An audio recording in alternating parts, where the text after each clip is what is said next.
ያ ይሄ ነገር እንግዲህ ከሙሐመድ እንዳደረገው ይታወቃል።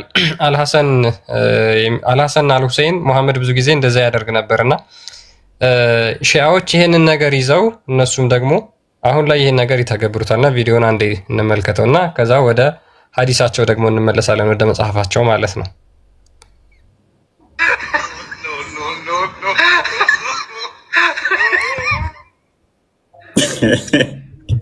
ምራቅ ለመጠጣት አራናት ወደዛ ቅዳሴ ጸበል አደረገው እኮ ስጋ ወደሙኛ እንትን ይላል እያልክ ቢመርህ ማጣው እንዴት ነህ? እሺ ሰላም ነው። ሰላም ነው። እንዴት ነው? አልሐምዱሊላህ አለን። ኦኬ ምንድን ነው ስታወራ እየሰማ ነበር። መልካም ለሙሐመድ አለመታዘዝ ይቻላል?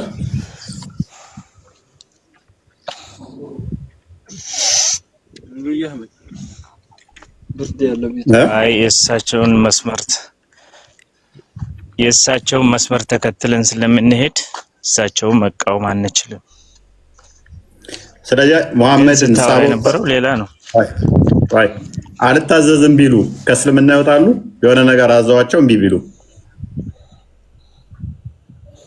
ያው ህግጋትን ነው እሳቸው የሚያዙትና ሌላ ህገ ወጥ ነገር ስለማያዙ የግድ እሱን ነው የምንቀበለው።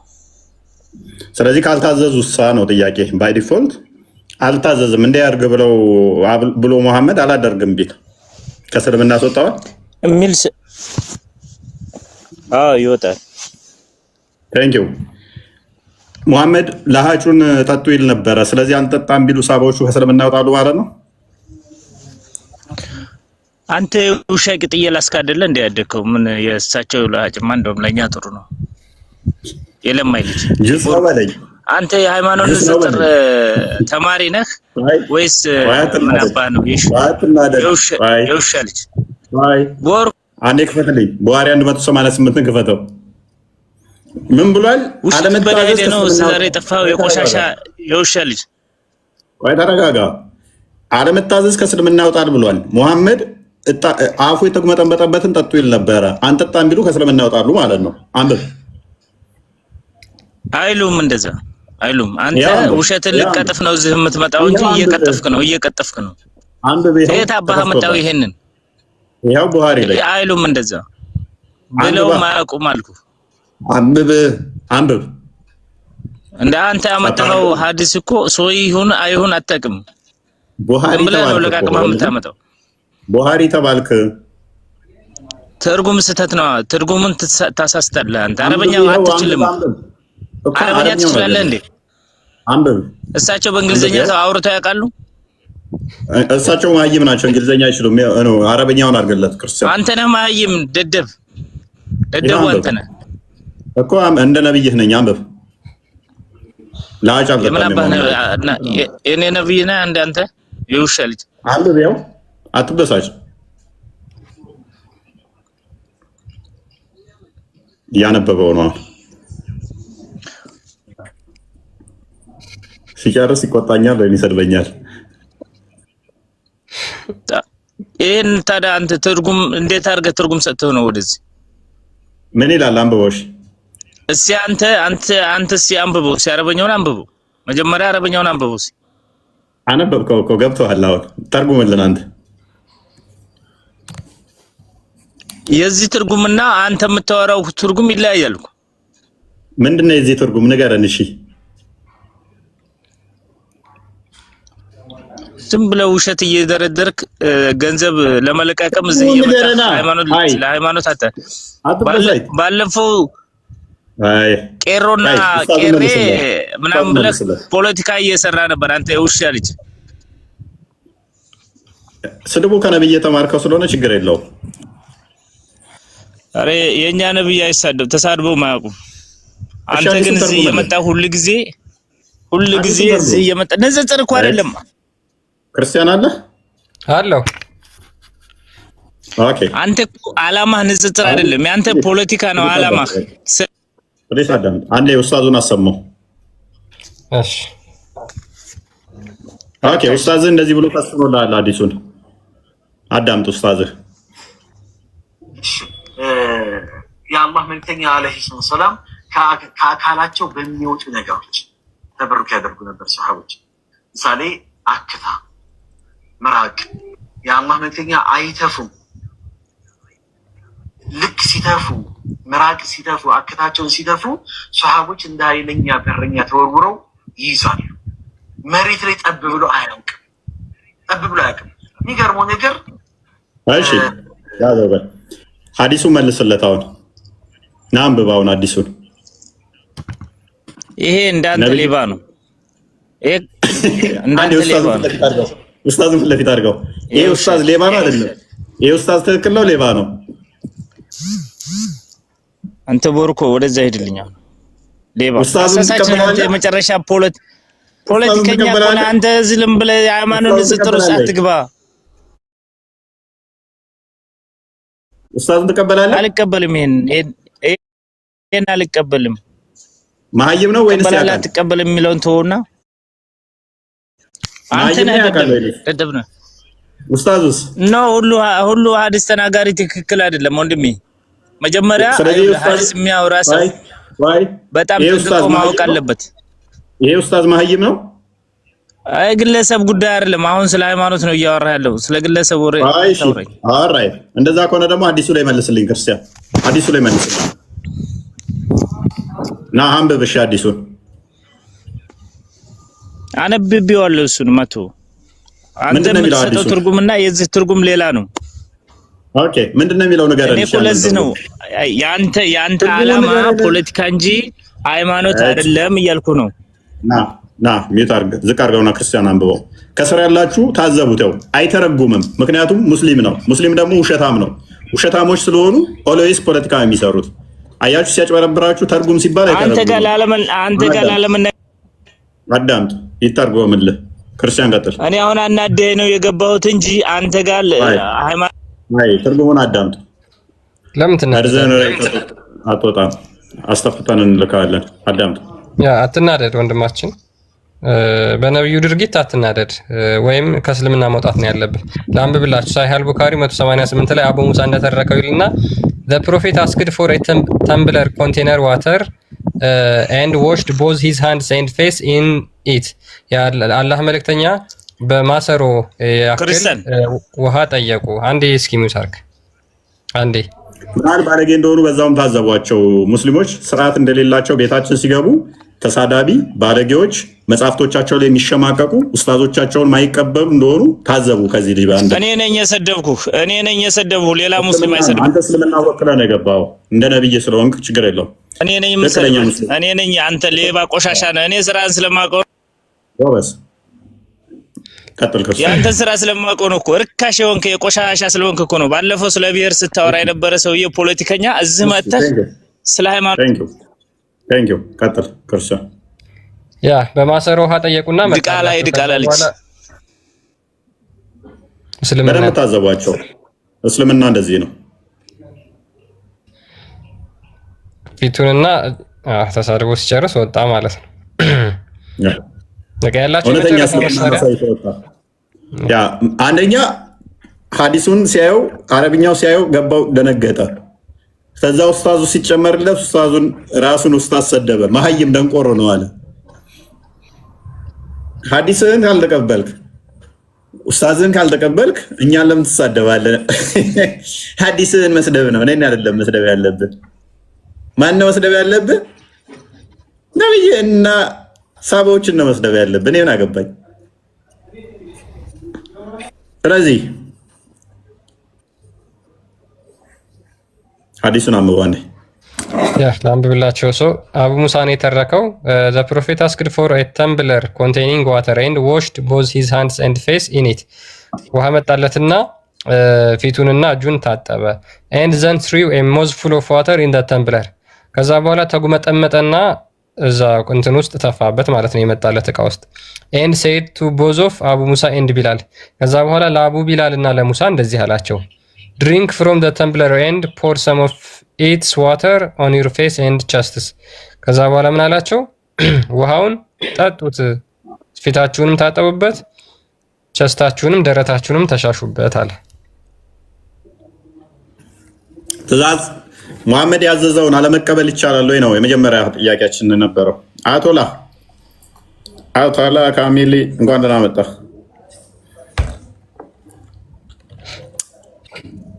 አያቶላ ማይክን አንሳ። አያቶላ አርዲ ሰላም ብለናል። እግዚአብሔር ይመስገን። ፎይ ሰላም ብለናል። ሁላችሁንም አለ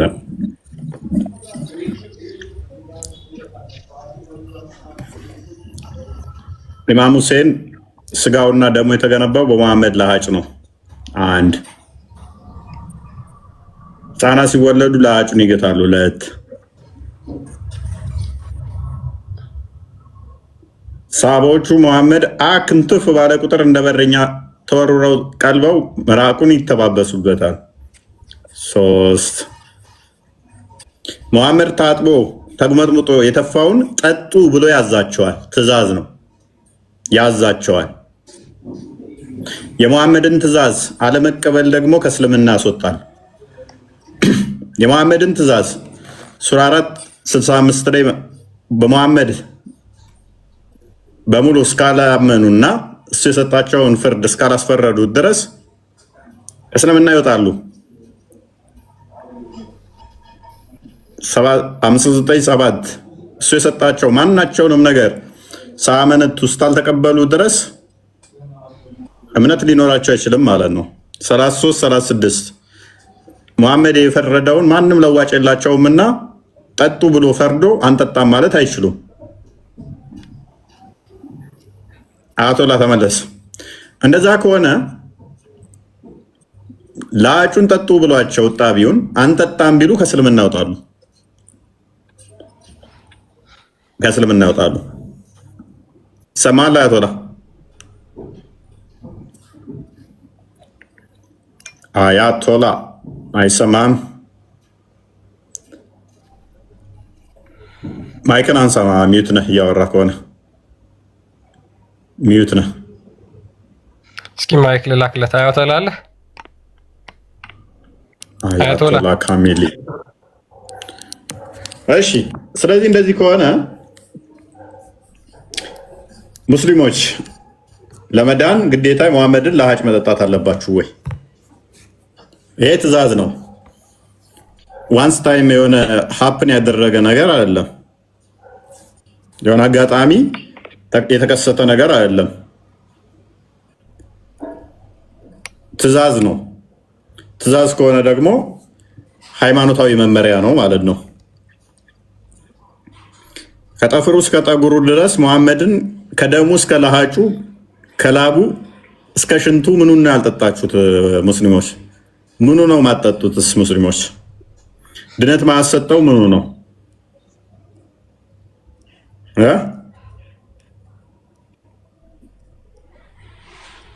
ሁሉን ነገር ስለምትቀበሉ ማለት ነው።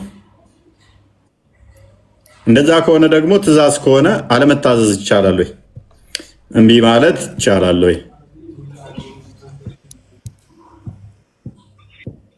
አንቀበልም ማለት ይቻላል ወይ?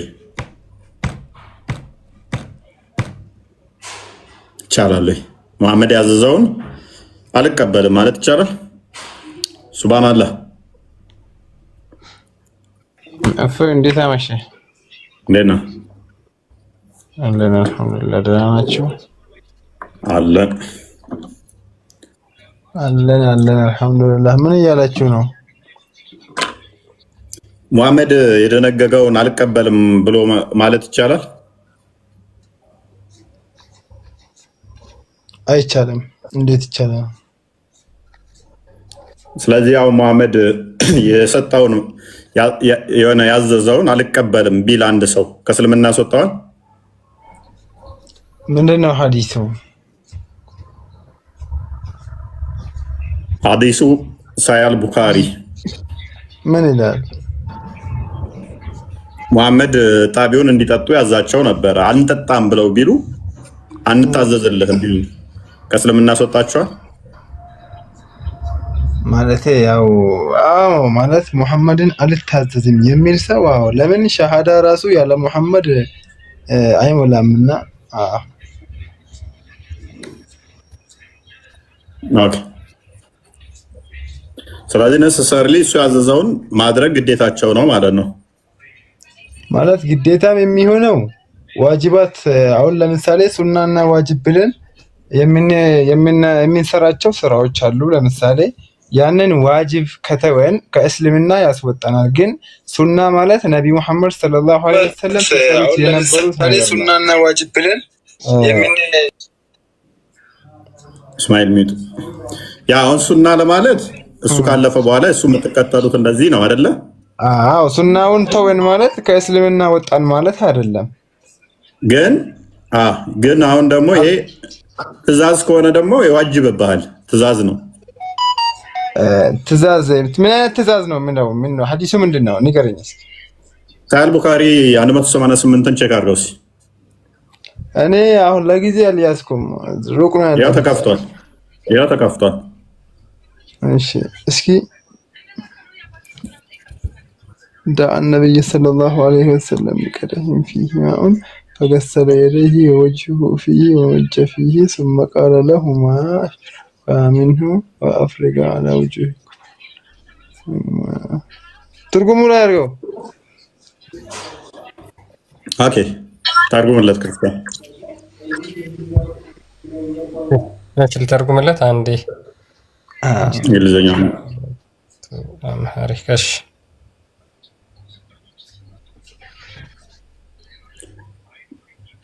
አረብኛ ማንበብ ተርጉማችሁም እንዴ? አዎ እኔ አልችልም መተርጎም ማንበብ እንጂ መተርጎም አልችልም። ተማሪ ነኝ። ደረሳ ነገና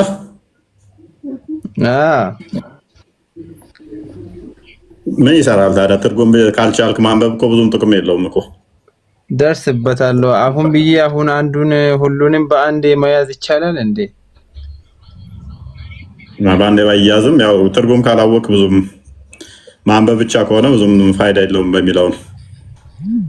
ምን ነው ከክርስቲያኖች ውስጥ አሁን ለምሳሌ አንተ እዚህ ላይ ቁጭ ብለህ እንደምትመልስና ሌሎቹ ደግሞ እንዳንተ ይመልሳሉ ማለት ነው አይደለም? ትበላለጣላችሁ አይደለ? እሱማ ትክክል ነው። ኦኬ እሺ ቀጥላምበው። ነብዩ ውሃ ያለበትን ጎድጓዳ ሳህን አስመጡ። ከዚያም እጆቻቸውንና ፊቶቻቸውን በውስጡ ታጠቡ። አፋቸውንም ተጉመጥምጠው ውሃውን ወደ ሳህኑ መለሱት። ከዚያም ለሁለቱ ለአቡ ሙሳና ለቢላል እንዲህ አሏቸው፣ ከሱ ጠጡ፣ በፊታችሁና በደረታችሁ በአንገት አካባቢያችሁ ላይም አፍስሱ ብለው ትእዛዝ ሰጡ።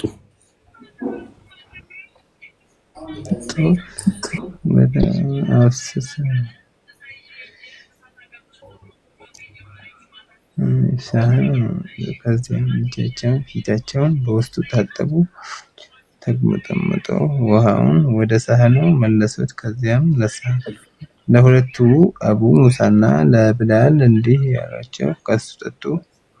ያው በረካ ስላለበት ነው ብለን ነው በረካ ነው። ምን የሙሐመድ ጣቢውና የተጉመጠመጠው ነው በረካ የሚያሰጠው? አዎ በረካ ያሰጣል። እንደዛ ብለን ነው እኛ የምናምነው። ምን አይነት በረካ ነው የሚያሰጠው? የሱ የተጉመጠመጠበት የሱን ጣቢውን ምክንያቱም አላህ የከበረው ሰው ነው። ሽንቱን በረካ ያሰጣል ወገናችን። አላህ ያከበረው ሰው ነው። እንደዛ ብለን ነው የምናምነው እኛ። ስለዚህ ሽንቱንም ትጠጣላችሁ። እዚህ ላይ ሽንቱ አለ እንደ እስኪ አንተ መጀመሪያ ሚውት አድርገው። ከይፎ ጋር ነው እያወራሁ ያለሁት። አይ አለ የሽንቱም ሐዲሱ ስላለ እሱን እንከፍትልሃለን። እሱን እንጠይቃችሁ ብለን ነው። መጀመሪያ ይሄን እንጨርስና አይሻልም? ወደ አንተ ደግሞ እንመጣለን። ወንድም ማለት አንድ ናቸው። ሁለቱም አንድ ናቸው። ሁለቱ እዚህ ጋር ሽንት የሚል የለም። ወደ ሽንቱ ደግሞ እንመጣለን። ቆይ ተረጋጋና እሺ ጣቢውን እንጨርስና ወደ ሽንቱ እንመጣለን። በቃ ጨርሱ። እንመጣለን። መልካም። ስለዚህ ታጥቦ የተጉመጠመጠበትንና ያንን ጣቢውን መጠጣት ይህንን ለነ አቡ ቢላልና ለነ ሙሳ የሰጠው ትእዛዝ ነው። ሙአመን ያዘዘው አይደለ? ባይዘይ በሌላ ሐዲስ ላይ ደግሞ ለሌሎችም እዛው እንዲሄዱ ጣቢውን ለሙ ሰላማ ነው ትእዛዝ የሚሰጥ ለሚስቱ እንትን እናት ነው እንደዚህ ትእዛዝም ይሰጣል። ያ የተጎመጠበጠበትና የተፋበትን ለሌሎችም ሄደው እንዲከፋፈሉት ማለት ነው። እናንተ በእኛ እንዴት ነው ጸበል? አሁን ለምሳሌ አንዱ የሆነ ቦታ ሄዶ ጸበል ይዞ ሲመጣ ለዛ እንደሚሰጠው ጣቢውን ከጠጡ ከተጉመጠመጡ በኋላ የተረፈው ለሌሎችም እንዲሰጡ እንደዛ ያደርጋሉ። ኤኒዌይስ ስለዚህ ይህንን ትእዛዝ የሰጠው ሙሐመድ ነው አይደለ? ጠጡት ብሎ ያለው ሙሐመድ ነው አይደለ? ሱብሃንአላህ። ሐዲሱ ሰሒህ ነው ደዒፍ ነው ምንም ማቀው ነገር ስለሌለ ቡኻሪ ነው ቡኻሪ። ስለዚህ እኔ ሌሊህ የሚችለው ነገር ምንድነው? አዎ እንደው ተሻምቶ ነው ሰሃቦች በዘመናቸው እርሳቸው ላባቸውን ሀታ እንትን ብለው ከላባቸው ሳህን ውስጥ አንድ ቀን እንትን ብለው እንትን ብለው ነው በቃ ብዙ ሰሃቦች እንትን ያሉት ያንን የጠጡት ማለት ነው። በጣም በረካ ስላለው እንደዛ ብለን ነው የምናምነው እኛ። ስለዚህ አሁንም ቢኖሩ ምራቃቸውን ቢተፉ እና ላባቸውንም ተሻምታቸው መጠጡት ማለት ነው። ድብና አድርጌ አግኝቼ ነው። ኦኬ። ስለዚህ ከሙሐመድ የሚወጡት በሙሉ ቆሻሻ ተብለው አይታመኑም ማለት ነው። አርድም ያለው አለ ሜቢ ሐዲሱን አዘጋጁት። እሱንም ሽንቱን የጠጣች ኢትዮጵያዊት ነች። ባይዘ ሽንቱንም የጠጣችው ገነት ትገባለች የተባለችው ደሙም እንደዛው አለ። ኪታቡንም አዘጋጁት እሱን ሉክ ከሙሐመድ የሚወጣው ስለዚህ ማንኛውም ነገር ቢጠጣ ገነት የሚከታችሁ ነው ማለት ነው። በረካ የሚያሰጣችሁ ነው። በረካ አለው ነው እንጂ ከገነት ይገባል የጠጣው ሰው ያልጠጣው ሰው ደግሞ ከገነት ይወጣል የሚል አይነት ሐዲስ የለም። ትጨመር እዚህ ጋር አለ እንዴ? ኦኬ እንደዛ ከሆነ አላህ ሙስሊም ያልሆኑትን ይባርካል። በሙሐመድ ሙስሊም ያልሆኑትን አይባርክም። ኦኬ አንተ በመባረክ ገነት ልገባ ትችላለህ? አትችልም። ዱንያ ላይ እስከሚኖሩ ግን ላንተም አላህ አዛኝ ነው፣ ለኔም አዛኝ ነው። ለምሳሌ የሙሐመድን ምራቁን በመጠጣት ወይንም ላቡን በመጠጣት ምን አይነት በረካ ነው የምታገኙት? እኔ ለምሳሌ ከነቢዩ ሙሐመድ ሰለላሁ ዐለይሂ ወሰለም ከጅስማቸው ወይ ከአካላቸው የወጣውን ላብ ቢጠጣ እኔ አላህ ጀነት የሚያስገባኝ ለምንድን ነው? ያ እኔ ከጅስማቸው የወጣ ከአካላቸው የወጣ ላብ ጠጥቻለሁ። ከእርሳቸው አካል የወጣ ላብ ደግሞ እንግዲህ የኔ አካል ውስጥ ስላለ አላህ ገሃነም አያስገባኝም። ጀነት የሚያስገባኝን ስራ ነው እንዲሰራ የሚያግዘኝና ገነት የሚያስገባኝ ነው። ኦኬ ያ ማለት ስለዚህ ከመሐመድ የወጣ ነገር ሁሉ ገሃነም አይገባም በሚለው ማለት ነው። እንደዛ ከሆነ ስለዚህ ደማቸውም ሆነ ሽንታቸው የጠጣ አንድ ሰው እሳቸውን እዞ ገሃነም አይገባም፣ ገነት ነው የሚገባው ማለት ነው። ኦኬ ስለዚህ ገነት የሚከት ከሆነ እኮ ትልቅ የድነት መንገድ ነው ማለት ነው። ትልቅ የድነት መንገድ አላህ ያግዘዋል ነው። ያንን ሰው ያ እድሉ አታገኝም እኮ አላህ ያንን ሰው እድሉ ከወፈቀ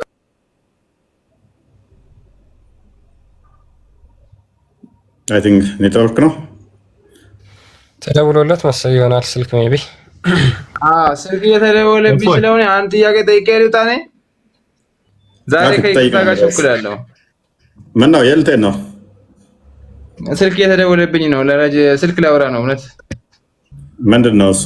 ባለቤት ነች ወይንስ ቦስ ነው? አረ ቦስ ነው። ዛሬ የሆነ ሩቅ ቦታ ነው ያለሁትኝና ለዛ አንድ ጥያቄ ጠይቄ ከፈቀዳችሁልኝ አንድ አጭር ጥያቄ ናት። እሷን ጠይቄ እወጣለሁ። ካልፈቀዳችሁ ደግሞ ነገ እንገናኛለን። ደስ እንዳለ። እሺ ክርስቲያን ክፈት ትንቢተ ኤርሚያስ ምዕራፍ 8 ከቁጥር 8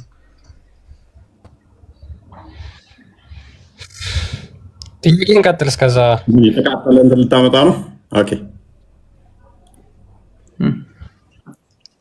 ጠይቅ፣ ጥያቄን ቀጥል። እሺ ትንቢተ ኤርሚያስ ምዕራፍ 8 ከቁጥር 8 ጥያቄን ቀጥል። ጥያቄ እስኪ ግባት ረስቼዋለሁ። ያው ጥቅሱን ነው የያዝኩት። ጥያቄውን ረስተህ ጥቅሱን ረስቼዋለሁ ማለት ብዙውን አይደለም። አይ እንዲህ እንትኑ አይጄዋለሁ። ኦሪት ተቃጥላለች ይላል እኮ። ተቃጠለ ስለ ለምን ዝም አልከኝ? ካደ እኔ ቀድሜ እኮ ነገርኩህ። ያንን ልጠይቅ ነው። ቀድሜ ነገርኩህ እኮ እኔ ተቃጥላለች ቢለው ስለ ዝም አልከኝ። ተቃጥላለች። እሺ ምንድነው እዚህ ጋር ጥያቄ ኦሪት ተቃጥላለች ይላል።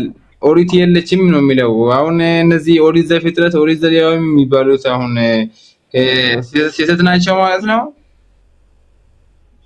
ኦኬ ሱራ 19:31 ላይ ባልሳሳት ኢሳ ተውራትን እንደተማረ ይናገራል። ተውራት ደግሞ ኦሪት ነች አለ። ኦሪት ተቃጠለች። ስለዚህ አላህ ዋሽቶ ነው ተውራት በኢሳ ጊዜ አለ ያለን። አሁን የመጽሐፉን ነው እኮ የአላህ ንግግር ቁርአን ላይ እንጂ እዚህ ላይ አይመጣም። ከመጽሐፍ ቅዱስ ይመጣል። እንደዛ ነው ማለት ለምሳሌ ሱራ 15:91 ላይ በተመሳሳይ መጽሐፉን ክፍልፍል ያደረጉት ይላል ቁርአን ውስጥ። ስለዚህ እንደዛ ስላለ ክፍልፍል ያደረጉት ስላለ ቁርአን ተከፋፍሎ ተበታትኗል ማለት ነው። ያ ማለት አሁን እኮ ይሄን ጥያቄ አሁን ማለት እሱ ጋር ሳይሆን እሱ ጋር ይሄንኛው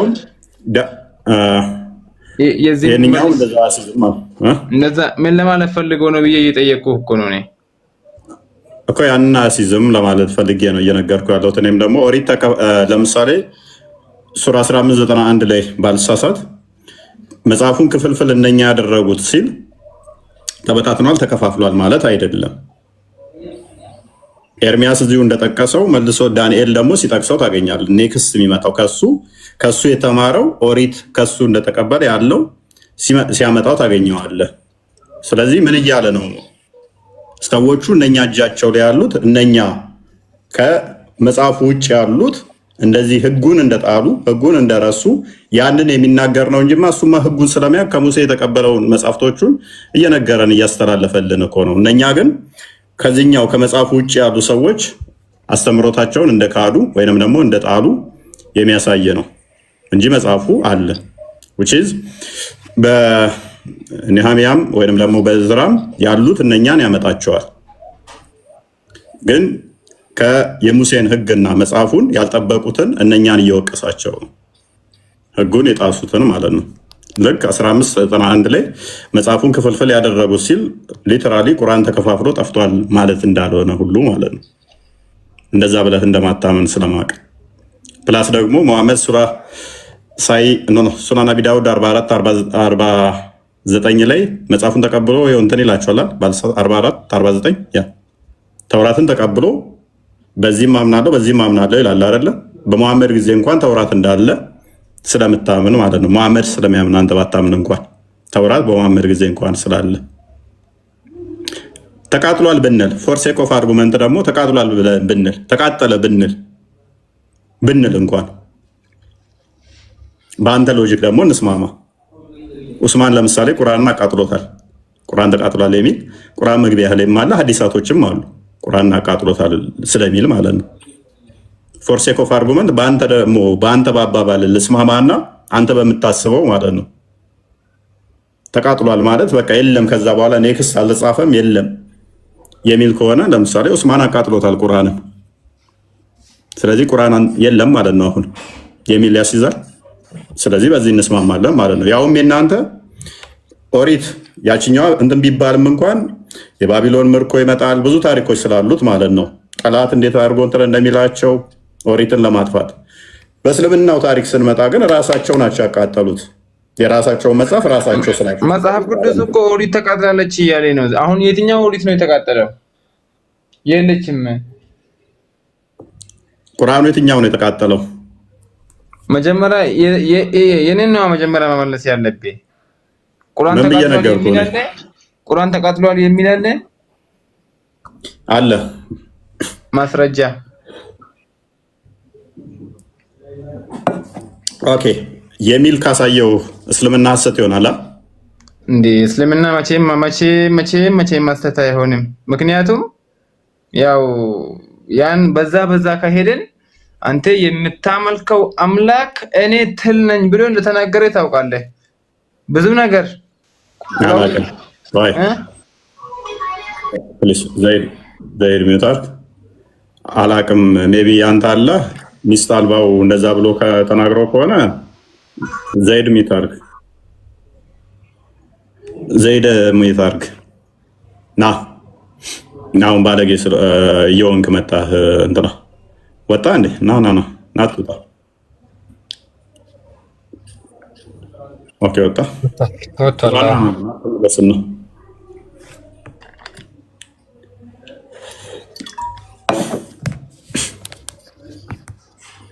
ቀጥሉሽ ያ እንመለስና ወደ ነጥባችን መልሰለታል። ጥሩ አድርገህ ኤርምያስ 8:8 የሚለው ህጉ አላቸው፣ ነገር ግን ህጉን በተግባር አይኖሩትም ነው ባጭሩ። ኮንቴክስቹዋል አውዱን ብታነቡት ያ ነው የሚናገረው። ኤርምያስም ያንን ይዞ ነው የሚገስጻቸው። ወደ ቁጥር 12 ደግሞ ረድ ብላችሁ ብታነቡት ግልጽ ያደርገዋል። ህጉን አላቸው፣ ያነቡታል፣ ጥበበኞች ነን ይላሉ፣ ነገር ግን ህጉን በተግባር አይኖሩትም፣ በዛም ሐሰተኞች ይላቸዋል። ስለዚህ ያ ህግ በልባቸው ውስጥ የለም፣ እንደዚሁ ዝም ብሎ ባፋቸው ውስጥ ይናገሩታል እንጂ ባጭሩ ያ ነው እየተናገረ ያለው። ግን እንዳለውም ቢሆን ሐሰተኛ አያደርገውም። ምክንያቱም በእነሱ ማስተምሮ ተውራት እንዳለ ይታመናል። ሁለተኛ ደግሞ እንደው አንድ መጽሐፍ እንኳን ተቃጠለ ቢባል ዘሆል ያሉ ኮፒዎች ተቃጠሉ ማለት ነው ወይ? አያስኬድም። ከብዙ አንግል ልክ አይደለም። የሙስሊሞች ሎጂክ ትንሽ ጭንቅላታቸውን የሚጠቀሙ ስላልሆነ ነው አክቹአሊ። ያ ደግሞ የሆነው ጭንቅላት የሌለው አምላክ ስለሚያመልኩ ነው። ኤኒዌይስ እንመለስና ሙስሊሞች ሙሐመድን ያመልካሉ። አላህ ነው የሙሐመድ መልእክተኛ እንጂ ሙሐመድ አይደለም የአላህ መልእክተኛ። ምክንያቱም ሉክ እንዳለ ከሰውነቱ የሚወጡ ነገሮችን በሙሉ ቆሻሻ ነገሮችን ቅድም እንደተናገረው ሱብሃንአላህ በረከት ለማግኘት እንጠጣቸዋለን እንጠቀማቸዋለን ካለ which means በሙሐመድ ለሃጭ ገነት መግባት ይቻላል ማለት ነው። በሙሐመድ ለሃጭ ገነት መግባት ይቻላል። በሙሐመድ ሽንት ገነት መግባት ይቻላል። በሙሐመድ ደም ገነት መግባት ይቻላል። ስለዚህ ሙሐመድ ቀጥታ ምንድነው ይመለካል ማለት ነው። አይ እንወስደዋለን፣ ደሙን እንጠጣለን፣ ሽንቱን እንጠጣለን፣ ላቡን እንጠጣለን፣ ነገር ግን አናመልከውም ነው አሁን የነሱ ጭቅጭቁ። ትልቁ ጭቅጭቅ ምንድነው? እንጠጣዋለን ግን አናመልክም።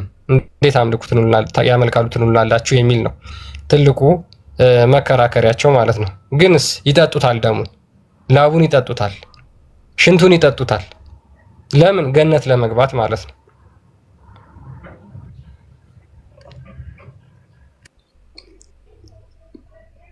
እኔ በጣም ያስቀኝ እኮ አለው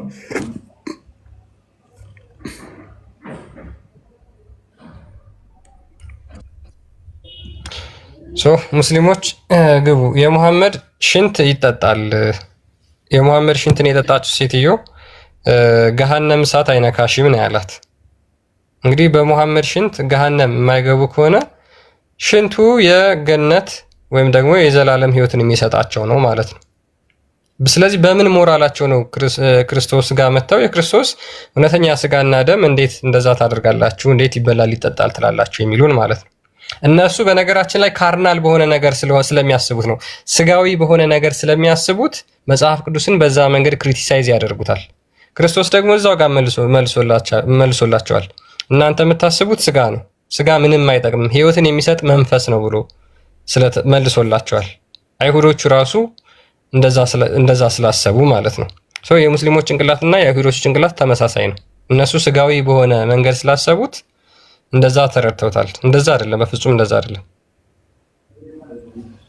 ወደ እነሱ ስንመጣ የሙሐመድን ሽንት ምን ሊያደርግላችሁ ነው የምትጠጡት?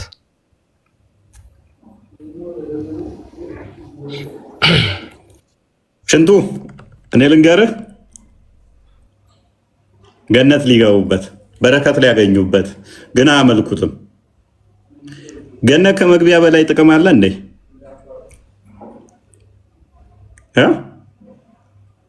ሽንት ጠጥተህ ገነት ምገባ ከሆነ ለአጩን ጠጥተህ ገነት ምገባ ከሆነ ከዚህ በላይ ምንድን ነው እሱ?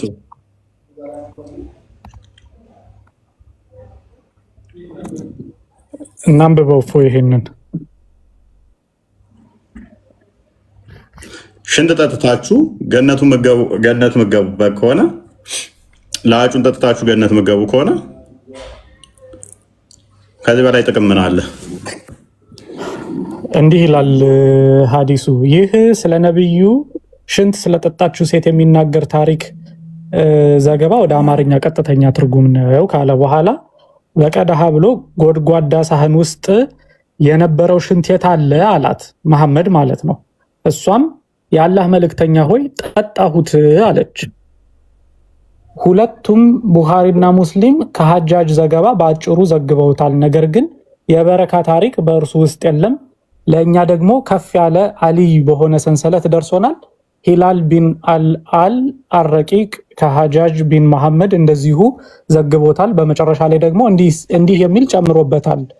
ከእሳት በሆነ አጥር ወይንም ጋሻ ወይም መሰል ነገር ራስሽን ጠበቅሽ አላት። ምን በማድረጓ?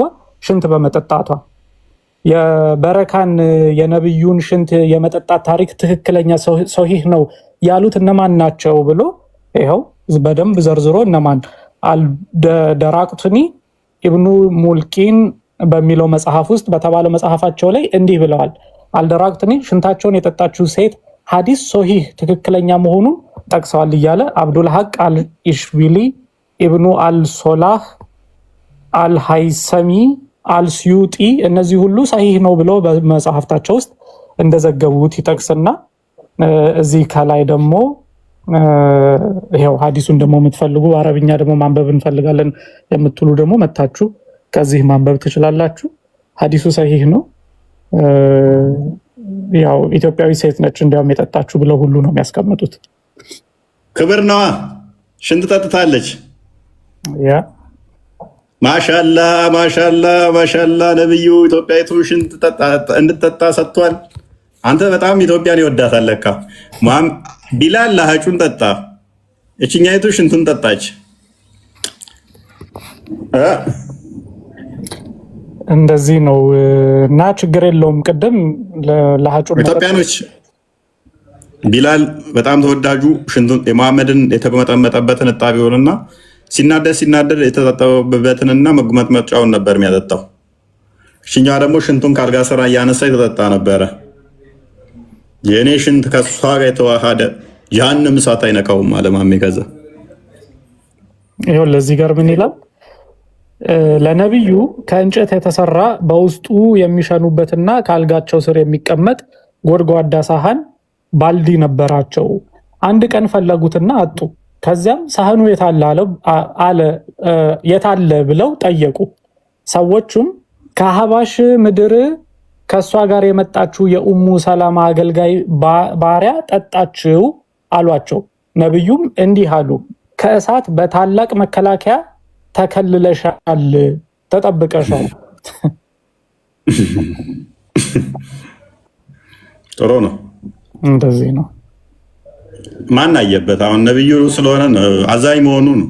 ሽንቱን ጠጥታን ሌላ ቢሆን ሊያስከፍላት አይችልም ነበረ? አይችልም? ይችላል? አይችልም? በነገራችን ላይ ድረገጽ አላቸው ኢስላሚክ ቨርቹስ የሚል እና ምንድነው የዚህ እንትን ለዚህ ድረገጽ ዴዲኬትድ የሆነ ፔጃቸው ቤኔፊትስ ኦፍ ድሪንኪንግ ዘ ብሌስድ ዩሪን ኦፍ አወር ሆሊ ፕሮፌት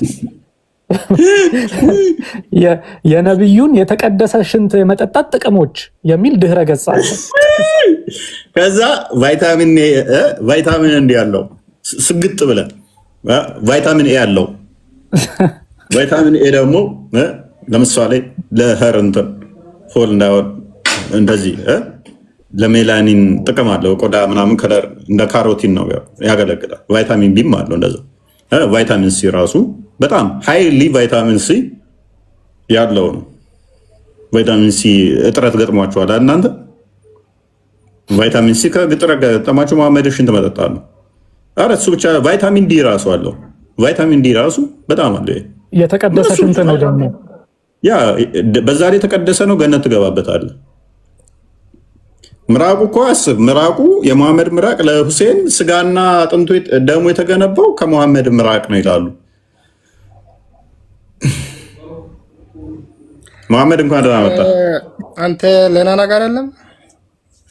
እንኳን ደህና መጣ። ለመሐመድ መንገድ ውጭ ሌላ መንገድ አይደለም። አንተ ሁልጊዜ ለመሐመድ ትላለህ። ኦኬ ዝም ብላ የአንተ ነገር ንገረኝ። የሙስሊም መጽሐፍ የሙስሊም ቁርአን ለምን ትነግራለህ? ለምን አስፈለገ? አንተ ክርስቲያን ነኝ፣ ቁርአን ሙስሊም ነኝ።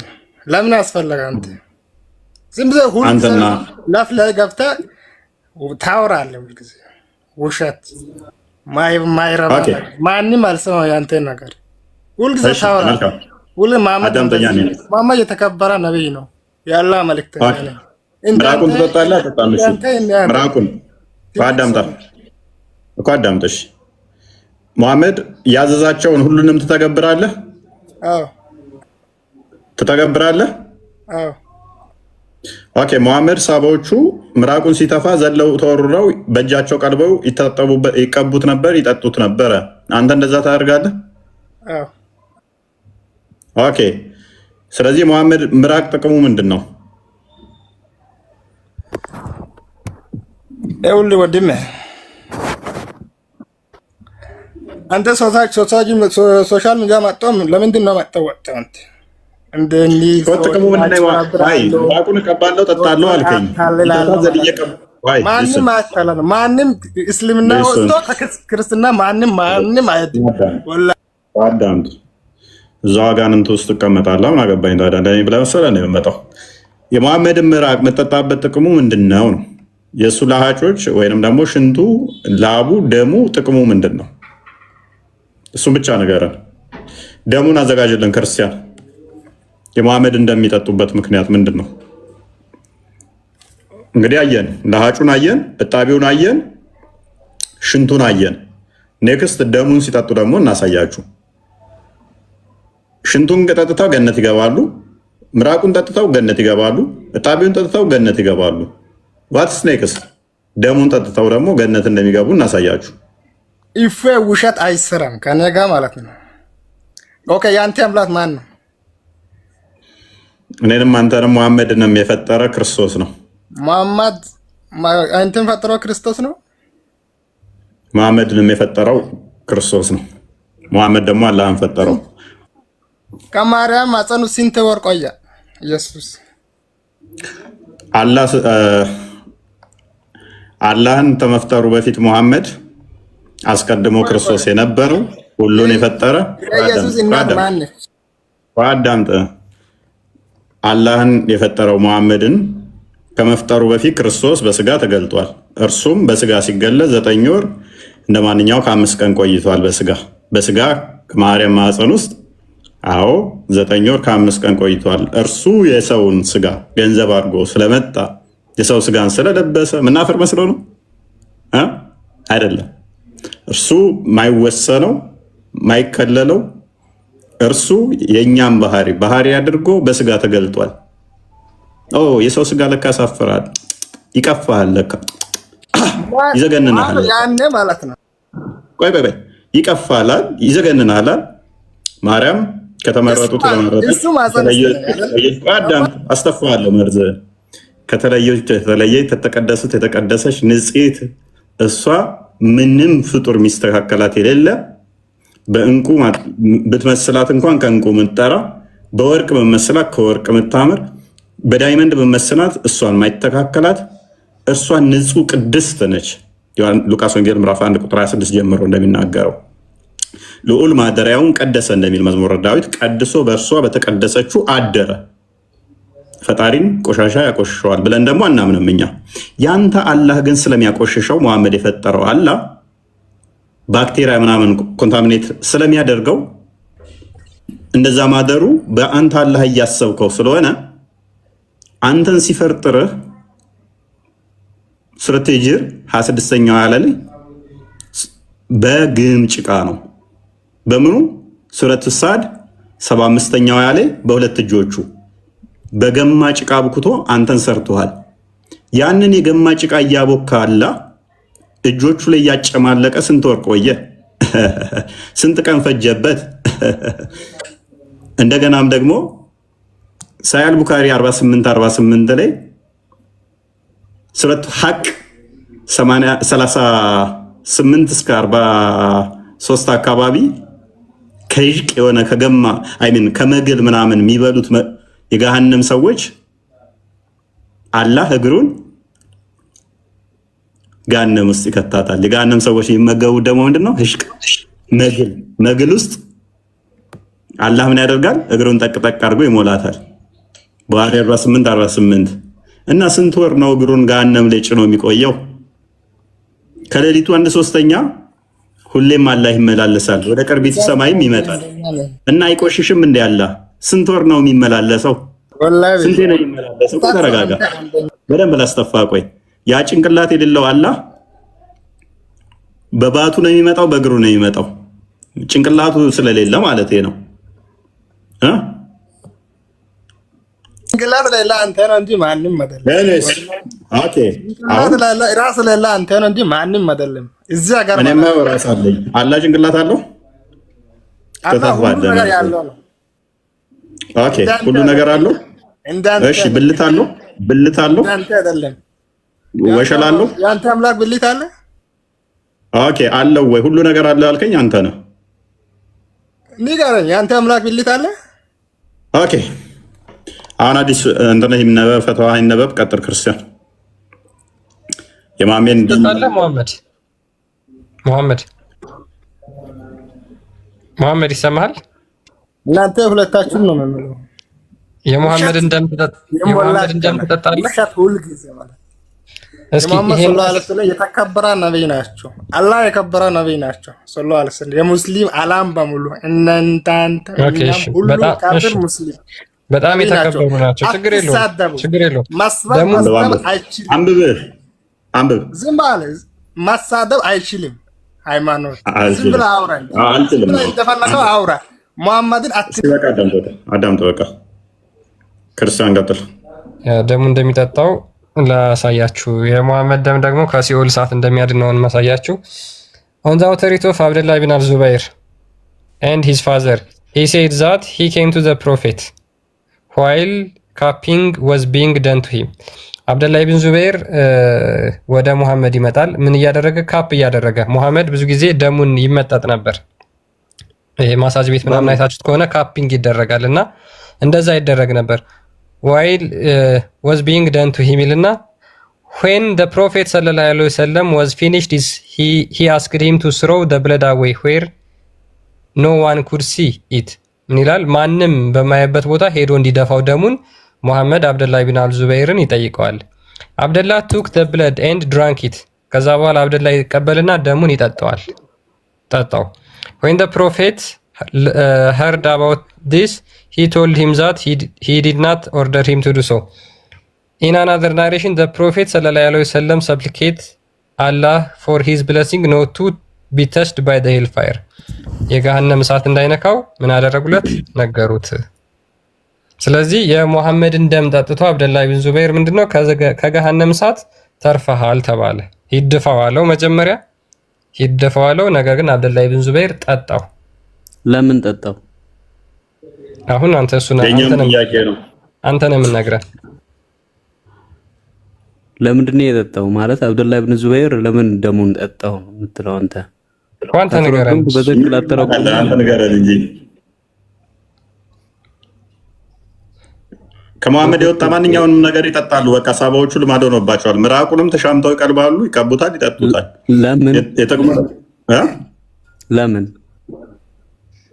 ለምን ይለኛል እንዴ? እኔ ምን አውቃለሁ? እናንተ ለምን እንደምትጠጡ ንገሩን እንጂ እናንተ እኮ ናችሁ ሙስሊም። እኔ እኮ ያለው አንተ ካላወቅህ ታዲያ የሚያውቀው መጠየቅ ነው እንጂ ደሙንም ሽንቱንም ጠጣል ብለህ ታወራለህ እኮ። ንገረኝና እንደሚጠጡ እኛ መረጃውን አመጣን። ኡስታዞቻችሁም እንደሚጠጡ ተናገሩ። ደሙን እንደሚጠጡ ከመሐመድ የሚወጣ ማንኛውንም ፈሳሹን እንደሚጠጡ ነገሩን። ሰው እንደዛ ከሆነ ለምን እንደሚጠጡ አንተ ንገረን። እሺ ፍቅር ለሱ ካላቸው ፍቅር የተነሳ ስለዚህ ፍቅር ለመግለጽ የመሐመድን ሽንት፣ የመሐመድን ደም፣ የመሐመድን ምራቅ፣ የመሐመድን የተመጠመጠበትን መጠጣት ግዴታ ነው ወንድም። በረከት አለው። ግዴታ አይደለም። ጠጡ ብለው አላዘዙም። ገባካ? ጠጡ ብለው አዘዙ ነው ግዴታ ነው። ደግሞ ፍቅር ስላላቸው የእሳቸው ፍቅር ስላላቸው ጠጡት፣ ግን ደግሞ አልተጎዱበት። እሺ ጠጡ ብለው ካዘዙስ ግዴታ ነው እሱ? አላዘዙም። ካዘዙ ምንም ይሁን ግዴታ ነው። ኦኬ አልጠጣም ማለት ትችላለህ? አዞህ አልችልም፣ ምክንያቱም ግዴታ ስለሆነ። ግን ደግሞ አላዘዙም። ካዘዙ መናገር አልችልም። ካዘዙ ግን ግዴታ ነው የሚሆነው፣ ስላላዘዙ እንጂ ካዘዙ ግዴታ ነው። አዎ። ስለዚህ አሁን እንዲሁ የሚጠጡት ፍቅሩን ለመግለጽ ነው። ለእሳቸው ፍቅር ስላለው ነው እንጂ ሌላ ነገር ፈልጎ አይደለም የሚጠጣው። ግን ደግሞ እርሳቸው ደግሞ ጠጡ ብለዋል፣ አዘዙ። ካዘዙስ ስለዚህ ግዴታ ይሆናል ቢያዙ ነው። አላዘዙም። ካዘዙ አትበል። አላዘዙማ እኮ ኢዘር ሳይድ ማየት አለባ። አላዘዙም። እሺ አሁን ስላላዘዙ ፍቅር ለመግለጫ ነው አልክ። ቢያዙ ኖሮ ደግሞ ምንድን ነው የሚሆነው? ግዴታ ይሆናል ማለት ነው አይደለም? አዎ። ግን ደግሞ አላዘዙም። ግዴታ ደግሞ መሐመድ ያዘዘው ደግሞ ማንኛውም እኮ ማንም እምቢ ማለት ደግሞ አይችልም። ያዘዘው መሐመድ ያዙ ኖሮ። ግን ደግሞ ሽንቴን ጠጡ፣ ምራቄን ጠጡ፣ ደሜን ጠጡ አላሉም፣ አላዘዙምም። ቢያዙስ ብለንም ማውራት አንችልም፣ ምክንያቱም ስላላዘዙ ማለት ነው። አብዱ መርዶ ስነግርህ በእንባ ነው አዘዋል። ክፈትለት አዲሱ እሱ ክርስቲያን እየከፈተ አብዱ አንተ ፍቅርህን ለመግለጽ የመሐመድን ሽንት ትጠጣለህ? አዎ ከታዘዘ። አዎ አይ ፍቅርህን ለመግለጽ ባይታዘዝ ጠጣለሁ። ብራዘር ባገኘው ባይታዘዝ እንኳን ጠጣለሁ። መልካም። አይ እሱን ለማወቅ ነው። በቃ ክርስቲያን መሐመድ ካካውንስ በጣም ነው መጣጣ መድኃኒት ነው። ካካውንስ ትቀባለህ? ወንድሜ አንተ ይኸውልህ እዚህ ጋር የተጻፈው አንብብ። ዝም ብለህ በአእምሮ የመጣልህን ብቻ ታው። ያው ታዟል። ለምሳሌ የተመጠመጠበትን እንደሚጠጡ ይኸው እንዲጠጡ ነው ያዘዘበትን አንብብ። አዘዋል፣ ጠጡ ብለዋል። የቱ ጋር አለ? እስኪ ያሳየኝ። ያው አንብብ። አረብኛ ይሆንልህ እንግሊዘኛው? አረብኛውን አድርግለት። እሺ ጮክ ብለህ እየተረጎምክ አንብብ። ጮክ በል አብዱ። እዚህ ጋር እኮ አዘው አይደለም ብራዘር እኮ ጮክ ብለህ ከመጀመሪያው መስመር ጀምረህ ያነበብክ ለራሴ። አንተ ደግሞ እንግሊዝኛውን አንብበው። ምን ይላል? አንብበው። አጭበርባሪ። እንግሊዝኛውን አንብብ አንተ እኮ አንብበው። አንተ አረብኛውን አንብበው። አረብኛው እንደውም ይሻላል ለሰው ግልጽ ስለሚያደርገው አረብኛውን አንብብና ተርጉምልን እኮ። እናንተ በቀደም በእንግሊዝኛ ነበር እያነበባችሁ የነበረው። እስቲ እንግሊዝኛውን አንብብልኝ። እኔ ደግሞ ይሄን በትክክለኛ ያለውን ነገር እነግርሃለሁ። አንብበው አብዱ። ለምን አንተ ነግረንም? አረብኛውን ለምን አንብባ ነግረንም? ዝቃር በእንግሊዝኛው አንብብ። አረብኛ ተወዶ የለ አንብበው። እንደውም አረብኛ ነው ማንበብ ያለብህ። ቀጥል።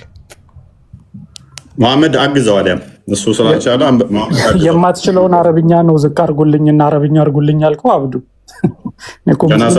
አንተ አንብብ፣ እሱ አይመለከትም። እኔ ማንበቤን አነበብኩት ለራሴ እኮ። በቃ ማንበብህን ደግሞ እንድናው ትርጉሙን አንብበው። ያ ትርጉሙ ነው ራሱ አይደለም። አንድ መስመር እንኳን እስኪ አንብበህ ተርጉምልን አብዱ። ለምን እንዋሻሻለን? እዚህ ጋር ትልልቅ ሰዎች ነን እኮ። ተው እንጂ። ምንም አልተወሻሸንም። ትርጉሙን ዝቅ አድርገህ አንብበው። አንድ መስመር እናስቸግር። ቀጥል አንተ። ያ ምን ይላል መሰለህ? ቡሃሪ 188 ላይ አቡ ሙሳ እንደተረከው ይልና The prophet asked for a tumbler containing water and washed both his hands and face in it. ያላ መልእክተኛ በውሃ ነገር ጠየቁና ከዛ መጣላቸው። ፊቱንና እጁንም ታጠበ። Then threw a mouthful of water in the tumbler. ከዛ በኋላ ውሃም ባፉ ይዞ ተጉመጠመጠና ወደ ማሰሮ ተፋው። And said both of us. ከዛ በኋላ ለአቡ ሙሳና ለቢላል እንደዚህ አላቸው፣ Drink from the tumbler. ከዚህ ጠጡ። and pour some of its water on your face and chest. ወደ ፊታችሁም ወደ ደረታችሁም አፍስሱ አላቸው እኮ። ለምን? ስለዚህ ትእዛዝ ነው አይደለም? ትእዛዝ አይደለም። ይሄ ምንድነው? እሱ ክርስቲያን አንድ ሚስ ያደረከው አለ። ደግሜ ላንብበው። The prophet asked for a tumbler containing water and washed both his hands and face in it. ነብዩ ታምፕለር ጠየቀ፣ ሳህን ጎድጓዳ ዕቃ ነገር። ከዛ እዛ ውስጥ እጁንና ፊቱን ታጠበበት። ምን ውስጥ? ታምፕለር ውስጥ። ከዛስ then threw a mouthful of water in the tumbler. ከዛም እዛ ታምፕለር ውስጥ በአፉ ተግመጨመጠና ተፋበት። and said to both of us. አቡ ሙሳ ይነብላል ለአቡ ሙሳና ለቢላል ለዛን እንዲህ ብሎ አላቸው፣ drink from the tumbler. ከታምፕለሩ ጠጡ። ምን ካደረገው? ከታጠበበትና ውስጡ ከተፋው በተፋበት ታጠቡ አላቸው። ፑር some of it is water on your face and chests ተወሰነውን ፊታችሁ ላይ ተወሰነውን ደረታችሁ ላይ ደግሞ አፍሱት አላቸው። ታጠቡ አላቸው እና አፍሱት። ትእዛዝ ነው አይደለም? ትእዛዝ ነው አይደለም? ጠጡ የሚል ነገር አሁን አወራ አለ እዚህ ጋር። drink from the tumbler drink አስቀድሞ ከጠጡ ነው ያላቸው። drink from the tumbler ቅድሚያ ጠጡ አላቸው። የቀረውን ደግሞ ፊታችሁ ላይ እና ደረታችሁ ላይ አፍሱት አላቸው። እሺ አሁን ስለዚህ ትእዛዝ ነው እያልክ ነው? ትእዛዝ አይደለም ነው የምትለው? አሁንም አድርጉ ማለት ምን ማለት ነው? ምንድን ነው ይሄ? እሺ ይሄ እኮ ለሁለት የተነገረ ነገር ነው ብራዘር እኮ። ምንድን ነው ግን ይሄ እኮ? ስማ ትእዛዝ ሲሰጥ ኦኬ፣ አድርጉ ማለት ትእዛዝ ነው አይደለም?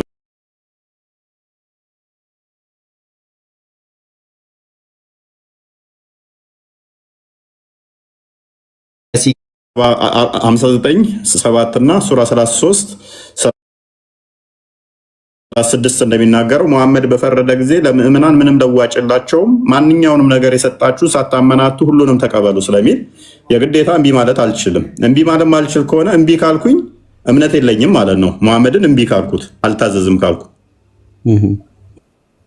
ስለዚህ ሙሐመድን ለሀጭ የተጉመጠመጠበትን አልጠጣም ካልኩኝ ከእስልምና ልወጣ ማለት ነው።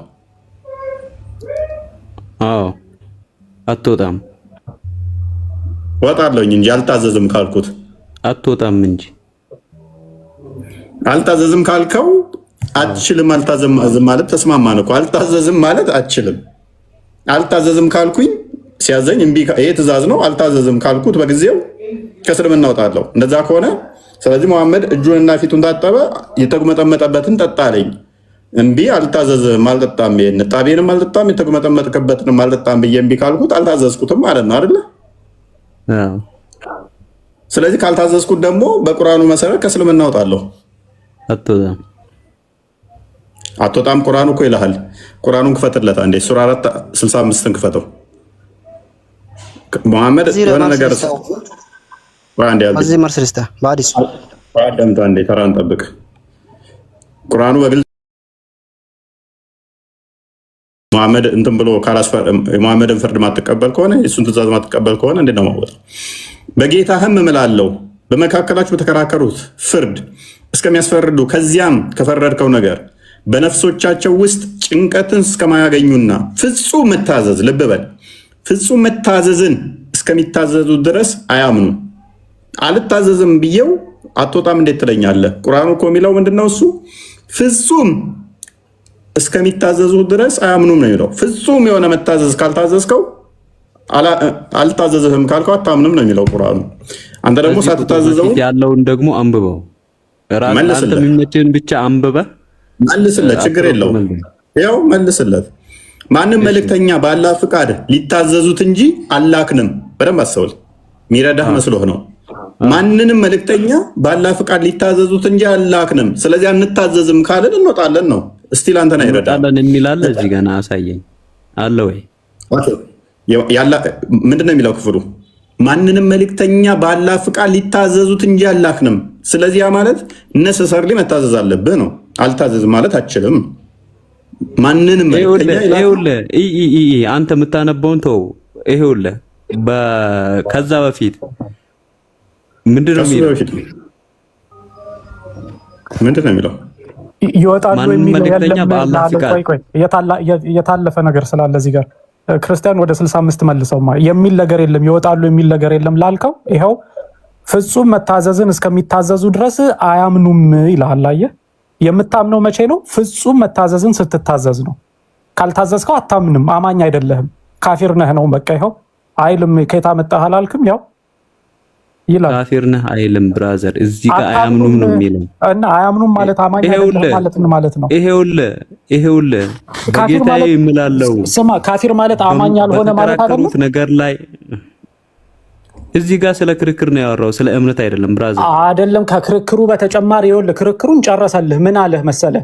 በተከራከሩበት ፍርድ እስከሚፈርዱ ከዚያም ከፈረድከው ነገር በነፍሶቻቸው ውስጥ ጭንቀትን እስከማያገኙና ከዛ እስከማያገኙና ብሎ ቀጥሎ ደግሞ ምንድነው ያለ ፍጹም መታዘዝን ደግሞ እስከሚታዘዙ ድረስ ይሄ ደግሞ ራሱን የቻለ ትእዛዝ ነው። ፍጹም መታዘዝን መሐመድን እስከምትታዘዝ ድረስ በክርክር ብቻ አይደለም፣ በሁሉም ነገር ነው። በሁሉም ነገር መታዘዝን እስከምትታዘዝ ድረስ አማኝ አትባልም። በቃ ኦኬ። ሱራ 33 36 ላይ እንደከፈተልህ ደግሞ አላህና መልእክተኛው ነገርን በፈረዱ ጊዜ ልብ በል ምን ብሎ ፈረደ? መሐመድ ጠጣ ብሎ ፈረደብህ፣ ትእዛዝ ሰጠ። ለምእምናንና ለምእምናት ከነገሯቸው ለነርሱ ምርጫ ሊኖራቸው አይገባም ይላል። ምርጫ አይገባህም የለህም ካለህ መሐመድ ጠጣ ሲልህ ኖ አልጠጣም ብለህ መምረጥ ትችላለህ ወይ? ትችላለህ አብዱ? አይችልም። ስለዚህ አልጠጣም ብልህ እስከ እምነት ወጣለሁ ወይ? አትወጣም። ስለዚህ እችላለሁ፣ መምረጥ እችላለሁ ማለት ነው። ይሄውልህ እዚህ ጋር ስለ ክርክር የተወራው ነገር ለአንተ መረጃ አይሆንም። በአንድ ነገር በተከራከራችሁ አብዱ ልስን ትእዛዝ ነው።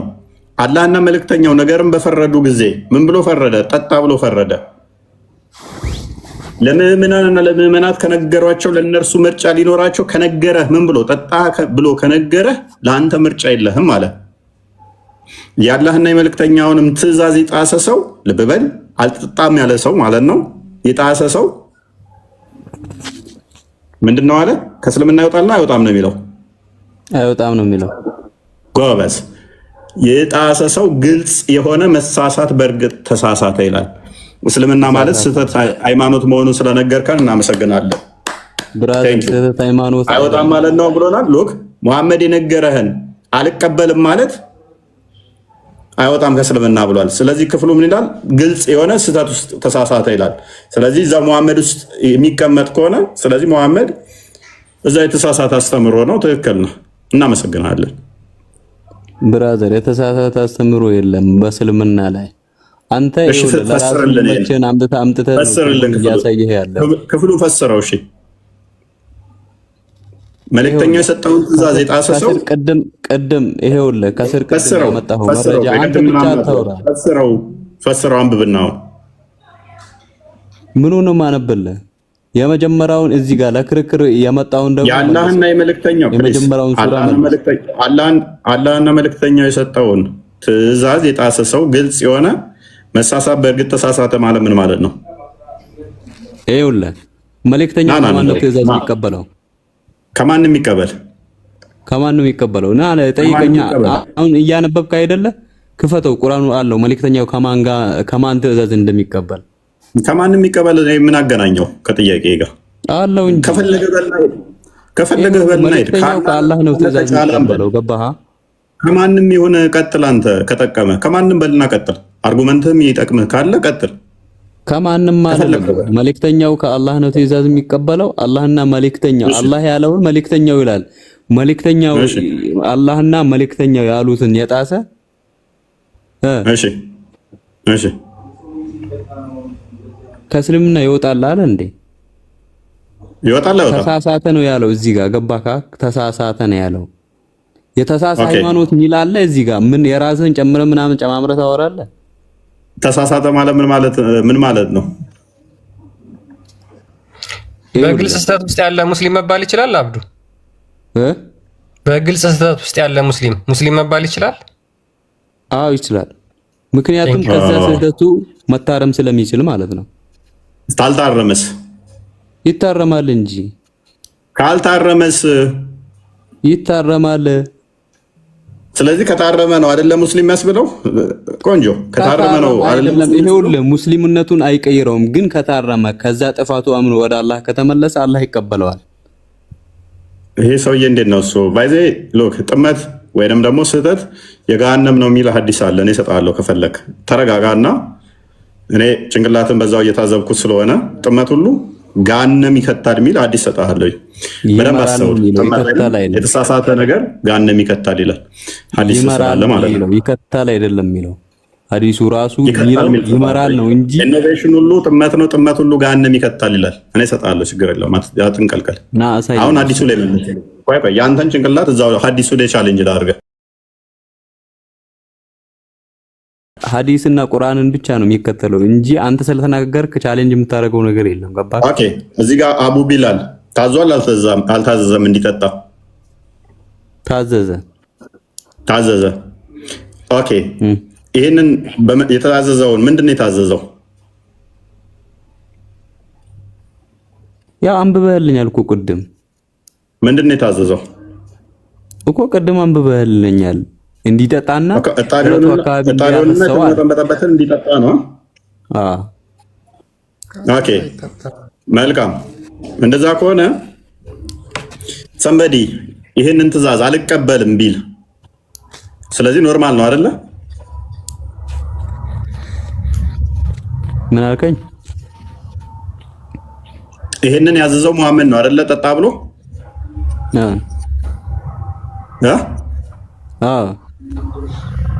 መሐመድ ከራሱ ከልብ ወለድ ነው የነገረው ወይንስ አላህ ንገር ብሎት ነው? እዚህ ጋር ይሄውልህ የአላህ ቃል የለም። ገባካ? ስለዚህ መሐመድ ከራሱ ነው የተናገረው። ምኑን? ይሄንን ጠጡ ብሎ ያዘዘው መሐመድ የራሱን ልብ ወለድ ነው። እዚህ ጋር ቁርአን ይታያል? አይታየኝም። ትክክል ቁርአን ስላልሆነ ስለዚህ መሐመድ የራሱን ሐሳብ ነው የሚናገረው። እጣቢውንና ምራቁን ሲያጠጣቸው የነበረው ከራሱ ነው፣ አላህ ሳያዘው አይደል? አንድ ነገር ልጠይቅህ ለአንተ ይሄ መልስ እንዲሆን ማለት ነው። እሺ አንድ መንግስት አለ። ለምሳሌ ኤግዛምፕል አድርጌ ነው እየነገርኩ ያለሁት። እሺ አላህን በመንግስቱ መሰለ ማለት ነው። ቴንክ ዩ ኖ በምንም አልመሰልም። አላህ አምሳያ የለውም። ገባ? ይመስልሃል? ቀጥል። ሱራ 16:74 ነው። እንደዚህ አካባቢ አትመስል ቢልህ መስልሃል። አልመሰልኩም። እኔ ኤግዛምፕል ብዬ ወደ ሰው አምጥቻለሁ። አታጋጭ። እየሰማሁ ነው። ቀጥልሽ። እሺ ለምሳሌ አንተን ልውሰድልህና አንተ የሆነ ድርጅት እኔ ላይ ሰው አንተ ከኔ ጋር ትውሰደኝ፣ ከሚጠጡት እንዳታደርገኝ። ምን ተራለም እንዴ? አንተ አታገኝም እባክህ። ከሚጠጡት ምናምን ትላለህ እንዴ? ከየት አባት ታገኛለህ አንተ? እኔ አታገኝም። ከየት ታገኛለህ? እኛም አናገኘውም። አንተ ተውና ዳጩን ነው የማታገኘው። አዎ ይሰራላል ማለት ቢላልና ለኢትዮጵያዊ ቢላል አሁን ላይ ጠጥቶ ራሱ እያሰደበን ነው እኮ። ያቺ ሴቷም ሽንት ጠጣች፣ አንተ ደግሞ ምኑ ቀረብኝ ብለህ ነው። እሙ ሰላማም ኢትዮጵያ መታ ነበር፣ ላቡን ትቀባለች። አሰደባችሁን እኮ በስልመት ምን ችግር ጎዳት ወይ? እሺ ቀጥል። አሁን ምሳሌን ቀጥል። እሺ ሂድ አንተ። ይኸውልህ አንተ ባንድ ለምሳሌ የሆነ ስራ ላይ ብትኖርና የስራው ኃላፊ አንተ ብትሆን፣ እሺ ካንተ ቀጥሎ ካንተ በታች ደግሞ ሌሎች ኃላፊዎች ሊኖሩ ይችላሉ። እሺ ከዛ በኋላ አንተ የምታወራት ቃል ለምሳሌ ዛሬ ላይ ይሄ ስራ ይሰራል ብለህ ካወራ ከስር ያሉት የሌሎቹ ኃላፊዎች ደግሞ የራሳቸውን የሆነ ማስጠንቀቂያ ስራው እንዲሰራ ሲባል ለራሳቸውን የሆነ ነገሮችን አውርተው እንትን ይላሉ። እሺ ስለዚህ ይህ ማለት ደግሞ ያንተ ስራ እንዲሰራ ነው እንጂ ሌላ ነገር ከራሳቸው ፈልቀው ዛሬ ላይ ይሄ ስራ ይሰራል ብለው ያወሩት ነገር የለም ማለት ነው። በተዘዋዋሪ በተዘዋዋሪ መሐመድ የአላህ የበታችኛው ሰራተኛ ነው ማለት ነው። ሙሐመድ ነብዩ ሰለላሁ ዐለይሂ ወሰለም ቢሳሳቱ አላህ ይመልሳቸዋል፣ ግን አልተሳሳቱም። ገባ አይደለም? አሁን ኤግዛምፕል ምንድነው እሱ? አሁን ይሄንን ትእዛዙን ምንድነው እሱ ኤግዛምፕል ቫሊድ ያደረገልህ ለአንተ የሰጠኸው ኤግዛምፕል ከዛኛው ጋር ምኑ? እኔ ነኝ የተምታታብኝ ወይ ኤግዛምፕሉ ነው? ልጨብጠው አልቻልኩም። ምንድነው እያልከኝ ያለው? አንተ በምፈልገው ስላልሆነልህ አጨብጠውም። ሰላም በለው። አብዱ እያለ ያለው ምንድነው መሰለህ? አንድ ንጉስ አለ። ከዛ በኋላ እሱ ለቅጥረኛ ሰራተኞች የሚሰጠው ትእዛዝ አለ። ከሱ በታች ደግሞ የሆኑ አለቆች አሉ። ከዛ በኋላ እነሱም ደግሞ ለሰራተኞቻቸው የሚሰጡት ትእዛዝ አለ፣ የራሳቸው ይሆናል። ስለዚህ ሙሐመድ ከአላህ የሚናገረው ነገር አለ፣ ከራሱም የሚናገረው ነገር አለ እያልክ ነው ወንድማችን? ምን አልከኝ? ከአላህም የሚሰጠው ትእዛዝ አለ፣ ከራሱም ደግሞ አላህ ያልሰጠውን ትእዛዝ የሚሰጠው አለ ብለህ እየተናገርክ ነው። ስህተት ከሆነ አላህ ይመልሳል። ኦኬ። ስለዚህ ይሄ ሙሐመድ ምክንያቱም ይሄው በቁርአንን የምታነብ ነገር ከሆነ በተለያየ ቦታ አላህ ነብዩ ሰለላሁ ዐለይሂ ወሰለም በአንዳንድ ነገር ላይ ለአንዳንድ ነገሮች ላይ አላህ ለነብዩ ሲነግራቸው ብዙ ቦታ ላይ አይተናል። ለምሳሌ ስለዚህ መሐመድ ሊሳሳት ይችላል? የሰው ልጅ ነው፣ እንዴት አይሳሳት? ኦኬ። ስለዚህ መሐመድ ከራሱ የሚናገረው ንግግር አለ ማለት ነው። ከቁርአን ተንተርሶ ከራሱ ከቁርአኑ የቁርአኑን ትርጉም ለሰሃቦቹ በማብራራት ኦኬ። ስለዚህ ሊሳሳት የሚችልባቸው ነገሮች አሉ። ሰው ሆኖ ማይሳሳት የለም። ሐዲሱም ገባካ? ኦኬ። እንደሚሳሳት ማለት ነው። ሁሉም ሰው እንደሚሳሳት ሐዲስ አለው። ስለዚህ መሐመድም እንደዛው እንደ ሁሉም ሰው የሚሳሳት ነው ማለት ነው። ከተሳሳተ አላህ ያርመዋል። ምክንያቱም የሱ መልእክተኛ ስለሆነ ያለውን ነገር አላህ ቢሳሳት እንኳን በጊዜው ተስተካክሎ አልፏል። ኦኬ። ስለዚህ አሁን መሐመድ የተሳሳተባቸው ክፍሎችን ልነግረን ትችላለህ? ያረመበት አለ? አብዲ ምንድነው ሆነ ነው እንዴ? የተሳሳተባቸው ክፍሎችን እስኪ ወይንም ደግሞ ሳይሳሳት የተተው አሁን ላይ አንተ ስህተት መሆናቸው የገባሃል መሐመድ የተሳሳተባቸው? ወንድሜ አሁን ላይ አይደለም። የነብዩ ስህተት ከሆነ አላህ በጊዜው አርሟቸዋል። ለምሳሌ የትኛውን ክፍል? አሁን አንተ ስህተትን ፍለጋ ላይ ነህ ወይስ ምን ላይ ነህ? አይ አሁን አንተ ታርመዋል ስትል እኮ ደፈንከው ገባ? ያልታረማቸው ማስተቶቹ ሊኖሩ ይችላሉ። ስለዚህ እንትን እንድንለያቸው ነው። አንዳንድ ያልታረሙ የመሐመድ ስተቶችን አንተ የምታውቃቸውን እንድናጠራ እኮ ነው። እነኚህ ስተት ናቸው ብለን ኔክስት እንዳንጠይቅ ነው። መሐመድም ተሳስቷል ስለዚህ ብለን እንድናልፍ ነው። አንተን ማራም ያረጋጋ ምናልባት አብዲልና አብዱ ቢያወሩ እስኪ። አብዲል ብዙ አልተመቸው መሰለኝ አብዱ መልስ።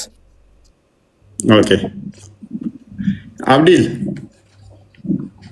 ሐዲሱ ላይ ና አንተ አብዱ ህይወት የለም ሲጀመር ሐዲሱ ላይ ና እና መልሱን ከኔ ጋር ታገኛለህ። እንዴ ህይወት ከሌለ ዝም አትልም እንዴ? እንዴ አረብኛ አምጣልኝ። ካላወቅ ዝም አትልም ደስ ይላል። ካለ ክርስቲያን አብዲ ነብዩ ይሳሳታሉ። አረብኛ አምጣልኝ እና አምጣልኝ። ዝም ብላችሁ ገልብላችሁ ወጣን። አረብኛው ላይ አምጣልኝ ቶሎ በል። እሺ አመጣለሁ። ጠይቀው ፎይ በቃ እሺ አንዴ ዝም ብሎ ካላወቅ ዝም በል። አብዲ ፖለቲካ አታሰራ። እሺ ተቀጥላለህ አብዲ። ልቡት እለት የሚባሉትን ምግብ የበዛላቸው እንዲሰጣቸው ብቻ ነበረ። ዛሬ በሉ ነገ እንደዛው ተጨምሮ እንዲበሉ ነው የሚፈልጉት። በብሉይ ኪዳን ላይ ለምሳሌ ሙሴን ብንወስድ ሙሴ ከሰጠን ምግብ ይበልጣል እንዴ አንተ ምሰጠን ብለው ይጠይቁታል።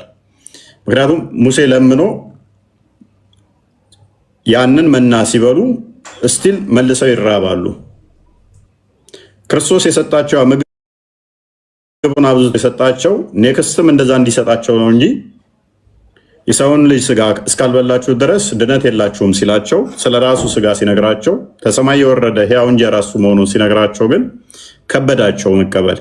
ምክንያቱም በብሉይ ኪዳን እንደዚህ አይነት አስተምሮ የለም፣ አልሰሙም። ነቢያቶች ለምነው ያበሏቸው እንደሆነ ነው እንጂ እኛ ራሳችን እንጀራ ነን ሕይወት የሚሰጥ ነን ብለው ነቢያቶች አላስተማሯቸውም። ክርስቶስን ደግሞ እነሱ ከነቢያት እንዳንዱ ብለው ነው የሚቆጥሩት። እንደዛ ብለው ስላሰቡ ለዛ ለመቀበል ሲከብዳቸው እናገኛለን። ዮሐንስ ወንጌል ምዕራፍ 6 ላይ ከቁጥር 48 ጀምራችሁ ስትመለከቱ ደግሞ ይበልጥ ግልጽ እያደረገው ይሄዳል ማለት ነው። ግልጽ እያደረገው ይሄዳል። ሰው ከእርሱ በልቶ እንዳይሞት ከሰማይ አሁን የወረደ እንጀራ ይህ ነው ይላቸዋል። ከሰማይ የወረደ ሕያው እንጀራ እኔ ነኝ። ማን ነው? እኔ ነኝ። ሰው ከዚህ እንጀራ ቢበላ ለዘላለም ይኖራል፣ እኔም ስለ ዓለም ሕይወት የምሰጠው እንጀራ ስጋዬ ነው ይላል። እንግዲህ አይሁድ ይሄንን ሰው ስጋውን ልንበላ ይሰጠን ዘንድ እንዴት ይቻላል ብለው እርስ በርሳቸው ተከራከሩ። ከዚህ ሚስጥሩ ስላልገባቸውም ስላልተረዱትም በነቢያት የተማሩት እነሱ ሙሴንም የሚያውቁት እነሱ ከእግዚአብሔር እንጀራን ለምኖ ሲያበላቸው እንጂ እኔ ከሰማይ የወረድኩ እንጀራ ነኝ፣ እኔን እስካልበላችሁ ድረስ የዘላለም ሕይወት የላችሁም ብሏቸው ስለማያውቅም እነሱ ቀጥታ ሄደን ልንቦጭቀው ነው እንዴት እንደዚህ አይነት ነገር ይመጣል ብለው ከበዳቸው ማለት ነው። ስለዚህም ኢየሱስ እንዲህ አላቸው፣ እውነት እውነት እላችኋለሁ የሰውን ልጅ ስጋ ካልበላችሁ ደሙንም ካልጠጣችሁ በራሳችሁ ሕይወት የላችሁም አላቸው።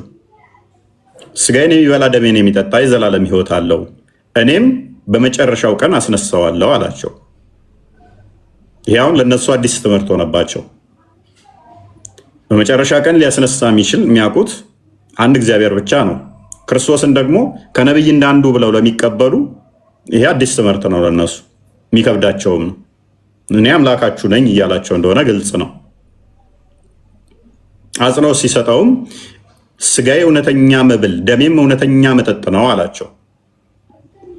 ስጋዬን የሚበላ ደሜን የሚጠጣ በእኔ ይኖራል፣ እኔም በእርሱ እኖራለሁ አላቸው። አስቀድሞ ባርኮ የሰጣቸው እንጀራ አለ። እንደዛ እንዳልሆነ ያኛው ምሳሌነቱ ሙሴ መናን ለምኖ እንዳበላው ያ መናውንም ደግሞ አባቱ እንደሰጠው እንደተናገረው ያንኛውን ተዛኛው ጋር ነው የሚሄደው። ይህንኛው ግን እርሱ ከሰማይ አባቱ የሰጠው ለሙሴ እንደዛ እንዳልሆነ ራሱ ደግሞ ከሰማይ የወረደው እንጀራ ሕያው እንጀራ ራሱ ክርስቶስ እንደሆነ ነገራቸው። ያን እዛ በልታችሁ አባቶቻችሁ በልተው እንደሞቱት አይደለም አላቸው። ሕያው አብ እንደላከኝ እኔም ከአብ የተነሳ ሕያው እንደመሆን እንዲሁ የሚበላኝ ደግሞ ከእኔ የተነሳ ሕያው ይሆናል አላቸው። ከሰማይ የወረደ እንጀራ ይህ ነው፣ አባቶቻችሁ መና በልተው እንደሞቱት አይደለም፣ ይህን እንጀራ የሚበላ ለዘላለም ይኖራል አላቸው። አሁን ሙግት ገቡ ማለት ነው ከፋሪው። በቅፍርናሆም ሲያስተምር ይህንን በምኩራብ አለ። ከደቀ መዛሙርቱ ብዙዎች በሰሙ ጊዜ ይሄ የሚያስጨንቅ ንግግር ነው፣ ማን ሊሰማው ይችላል አሉ። ሰው ተጨነቁ ማለት ነው። ይሄ ነገር እንዴት ሊሆን ይችላል? ይሄ ከደቀ መዛሙርቶች የሚለው ከ12ቱ ደቀ መዛሙርት ጌታ ከመረጣቸው ሉቃስ ወንጌል ምዕራፍ 4 ወይም ደግሞ ማቴዎስ ወንጌል ምዕራፍ 10 ላይ ከቁጥር 1 ጀምሮ ያሉት 12ቱን ደቀ መዛሙርቶች የሚያካትት አይደለም። እንዲሁም ይህንኛው ከደቀ መዛሙርቶቹ ብዙዎች ሲባል ትምህርቱን ቁጭ ብለው የሰሙ እነኛን የሚያካትት ነው። ሰምተው ነገር ግን የተመለሱ አንዳንድ እንትን ላይ 70 አርድእቶችም ይሏቸዋሉ። ከ70 አርድእቶች ነገር ግን ትምህርቱን ቁጭ ብለው ሰምተው በጉባኤ አንድ የተካፈሉ እነኝን የሚያካትት ነው። ህዝቦቹ ለማለትም ነው እንጂ 12ቱ ደቀ መዛሙርቶች ለማለት አይደለም። ኢየሱስ ግን ደቀ መዛሙርቱን ስለዚህ እንዳንጎራጎሩ በልቡ አውቆ አላቸው፣ ይህ ያስታችኋልን? በልባቸው የሚያውቁትን የሚያስቡትን ሩቁን አዋቂ አንድ ፈጣሪ ብቻ ነው በእስልምናውም ብለው ያምናሉ ሙስሊሞች። ልብና ኩላሊትን የምመረምር እኔ ነኝ ይላል በብሉይ ኪዳንም እግዚአብሔር ለነቢያቶቹ። ስለዚህ በልባቸው ያለውን አወቀና ይሄ ያስታችኋልን አላቸው። ሩቁን አዋቂ እርሱ ስለሆነ ፈጣሪ ስለሆነ እንግዲህ የሰው ልጅ አስቀድሞ ወደነበረበት ሲወጣ ብታዩ እንዴት ይሆናል አላቸው። እነሱ የተደነቁት የተጨነቁት ስጋውና ደሙን እንዴት እንበላለን የሚለው ነበረ። ከዚህ የተሻለ ከፍ ያለ ክብር ደግሞ አለ፣ ልትደነቁበት ልትገረሙበት የሚገባ። አሁን የመጣሁት ከሰማይ የወረድኩት ሕያው እንጀራ እኔ ነኝ ብያቸዋለሁ። ወደ ነበርኩበት ደግሞ እመለሳለሁኝ። ልክ ለናትናኤል በሾላ ዛፍ ስር ሆኖ ሲያዩ በተደነቀ ሰዓት ላይ ስምህን ስለጠራው እንዴት ትደነቃለህ? ከዚህ የሚገርም የሚበልጥ ደግሞ ሰማይ ተከፍተው መላእክት በሰው ልጅ እንትን ላይ ሲወጡና ሲወርዱ ታያለህ ብሎታል ነበረ። ያኛው ከመቃብር መነሳቱ የተሻለ ከፍ ያለ ምን ስለሆነ ተአምርም ስለሆነ ክብርም ያንኛው ስለሚበልጥ ማለት ነው። ከዚህኛው ይልቅ ያኛውን ልታደንቁት ይገባል አላቸው። ውሽዝ እዚህ ጋም እያላቸው ያለው ተመሳሳይ ነው። እንግዲህ የሰው ልጅ አስቀድሞ ወደነበረበት ሲወጣ ብታዩ እንዴት ይሆናል አላቸው። ልክ ሐዋርያት ሥራ ምዕራፍ 1 ቁጥር 11 ላይ ወደ ሰማይ ሲወጣ እነኛ ተገርመው መላእክቶች መጥተው ሲወጣ እንዳያችሁ ተመልሶ ይመጣል እንዳሏቸው ማለት ነው። ተገርመው እያዩ ነበረ። ስለዚህ የሰው ልጅ አስቀድሞ ወደነበረበት ሲወጣ ብታዩ እንዴት ይሆናል? እርሱ ከሰማይ የወረደ ነውና ሰማያዊ አምላክ ነው ሲል ነው እንጂ እርሱ መቀመጫው በዛ ከዛ ወዲያ በሌላ ቦታ የሌለ እንደማለት አይደለም። እርሱ ሰማያዊ ገዢ በሁሉ የሞላ ነውና ሕይወትን የሚሰጥ መንፈስ ነው። ስጋ ምንም አይጠቅምም። እኔ የነገርኳችሁ ቃል መንፈስ ነው ሕይወትም ነው አላቸው። ነገር ግን ከእናንተ የማምኑ አሉ። ኢየሱስ የማምኑት እነማን እንደሆኑ አሳልፎ የሚሰጠው ማን እንደሆነ ከመጀመሪያው ያውቅ ነበርና ራሳቸው ኮንፌስ እንዲያደርጉ ግን ይነግራቸው ነበረ እንጂ እከሌ ማለት ይችላል። ራሳቸው ግን እንትን እንዲሉ ያደርጋቸው ነበር። አስቀድሞ ሰው ሁሉ ያውቃል ክርስቶስ ተብሎ ተነገረለት። ሰው ሁሉ አስቀድሞ ስለሚያውቅ ማለት ነው። ስለዚህ ይህንን ካሉት በኋላ ከፍ አድርገው የተወሰነ ሰዓት ለመቆጠብ ከዚህ የተነሳ ደቀ መዛሙርቱ ብዙዎች ወደኋላ ተመለሱ፣ ወደፊትም ከእርሱ ጋር አልሄዱም። ብዙዎች ዛሬ ላይም ክርስቶስን ለምግብ ለመጠጥ የሚፈልጉት አሉ። ምግቡን ሲያበዛ እንትን ሲል ከቁጥር 20 አካባቢ ጀምሮ እንዳያችሁት እዚህ ክፍል ላይ ሜይ ቢ እናንተ አንብቡት፣ ከሰዓት አንጻር ነው። ምግቡን ለመብላት ምግቡን ለመጠጣት ብቻ እሱ አብዝቶ የሚሰጠውን ሲከተሉ የነበሩ አሉ። ነገር ግን እርሱ ሕያው እንጀራ እንደሆነ እሱን መብላት መጠጣት የዘላለም ሕይወት እንደሚያሰጥ እርሱን ከመቃብር እንደሚያስነሳ ሲነገሩ ብዙዎች ወደኋላ ፈገፈጉ፣ ሸሹ። ዛሬም ተአምር ለማየት የሚመጡ አሉ። ተአምሩን አይተው የሚመጡ አሉ። እውነተኛ መከራውን እና ደግሞ እውነተኛውን የክርስቶስ የተናገረውን ብትወድኙስ ቃሌን ጠብቁ አይደል ያለው። እውነተኛ አስተምሮቱ ላይ ሲመጡ ወደኋላ የሚፈገፍጉ አሉ። ከዛስ ክርስቶስ ምን አላቸው? ኖ በቃ ሕያው እንጀራ እኔ ነኝ ብያችሁ ነበረ፣ ግዴታ እኔን መብላት መጠጣት አለባችሁ ብዬ ነበር። ኖ በቃ እሱን ልተወውና ዝም ብዬ ምድራዊ እንጀራ እያበዛው ላቆያችሁ አለ። እናንተ ከከበዳችሁ፣ አስተምሮቱ ከከበዳችሁ በቃ ምድራዊ እንጀራውን ዝም ብዬ ላብዛ። እንደዛ አለ ክርስቶስ አላለም። እንዲህ ነው ያለው። ኢየሱስም ለ12ቱ እናንተም ደግሞ ልትሄዱ ትወዳላችሁን አላቸው። ክርስቶስ ሳያውቅ ቀርቶ አይደለም ባይዘው ይሄን የጠየቃቸው፣ ሳያውቅ ቀርቶ አይደለም። ውስጣቸውን ሳይረዳ ሳያውቅ ቀርቶ ሳይሆን አስቀድሞ ልብና ኩላሊት የሚመረምር ልባቸው ውስጥ እንኳን ምን እንዳሰቡ ያውቅ ነበር ስለሚል ማለት ነው። ሳያውቅ ቀርቶ ገና እየጠየቃቸው ልትሄዱ ትወዳላችሁን እያላቸው አይደለም። ራሳቸው እንዲመሰክሩት፣ ራሳቸው በውስጣቸው እሱ የሚያውቀውን እንዲናገሩት፣ ለህዝቡ አውጥተው እንዲመሰክሩት፣ እንዲያስተምሩት ነው እንጂ አስቀድሞ በልባቸው በሰው ሁሉ ያለውን ያውቃል ብሎ ስለጀመረ ክፍሉም ማለት ነው እንጂ ማያውቅ ሆኖ ገና ከነሱ ለመረዳት ትሄዳላችሁ ጥላችሁኝ ወይንስ አትሄዱ እያለ እየጠየቃቸው አይደለም። ስምዖን ጴጥሮስ ጌታ ሆይ ወደ ማን እንሄዳለን? አንተ የዘላለም ሕይወት ቃል አለህ ይላል። ቃል አለህ አለው ይላል። ስለዚህ ስምዖን ጴጥሮስ ምን አለ? ጌታ ሆይ ወደ ማን እንሄዳለን? አንተ የዘላለም ሕይወት ቃል አለ። ሉክ አስቀድሞ ሲሞን ጴጥሮስ ምዕራፍ 16 ከቁጥር 13 እስከ 20 ድረስ ማቴዎስ ወንጌል ላይ እኔ ማን ነኝ ብሎ በጠየቃቸው ሰዓት ላይ ማለትም ሰዎች የሰውን ልጅ ማን ብለው ይሉታል ብሎ በጠየቃቸው ሰዓት ላይ አንዳንዶቹ ኤልያስ፣ አንዳንዶቹ ኤርሚያስ፣ አንዳንዶቹ መጥምቁ ዮሐንስ፣ አንዳንዶቹ ከነቢያት አንዳንዱ ነህ ይሉሃል ብለው ሲመልሱለት እናንተስ ማን ትሉኛላችሁ ብሎ በጠየቃቸው ሰዓት ላይ አንተ የሕያው የእግዚአብሔር ልጅ ነህ ብሎ ጴጥሮስ መልሶ ነበረ። ስለዚህ ምን አለው አሁን ጴጥሮስ? ምን አለ ጴጥሮስ? ጴጥሮስ ጌታ ሆይ ወደ ማን እንሄዳለን? አንተ የዘላለም ሕይወት ቃል አለህ ብሎ መለሰ። ይህም ብቻ ብሎም አላቆመም።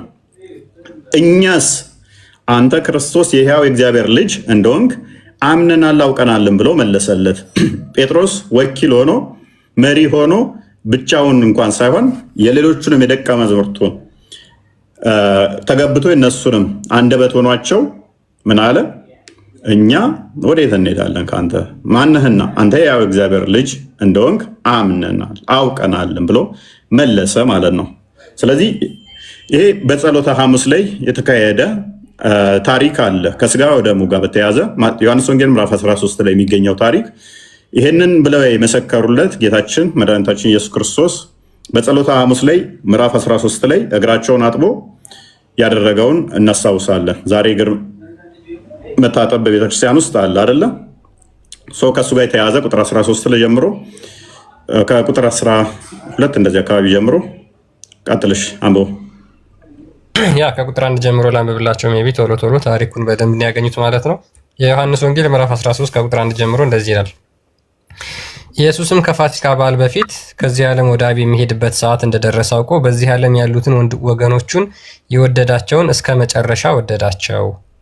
እራትም ሲበሉ ዲያብሎስ በስምዖን ልጅ በአስቆሮቱ ይሁዳ ልብ አሳልፎ እንዲሰጠው አሳብ ካገባ በኋላ ኢየሱስ አብ ሁሉም በእጁ እንደሰጠው ከእግዚአብሔርም እንደወጣ ወደ እግዚአብሔርም እንዲሄድ አውቆ ከእራት ተነሳ፣ ልብሱንም አኖረ፣ ማበሻም ጨርቅ ወስዶ ታጠቀ። በኋላም በመታጠቢያው ውሃ ጨመረ።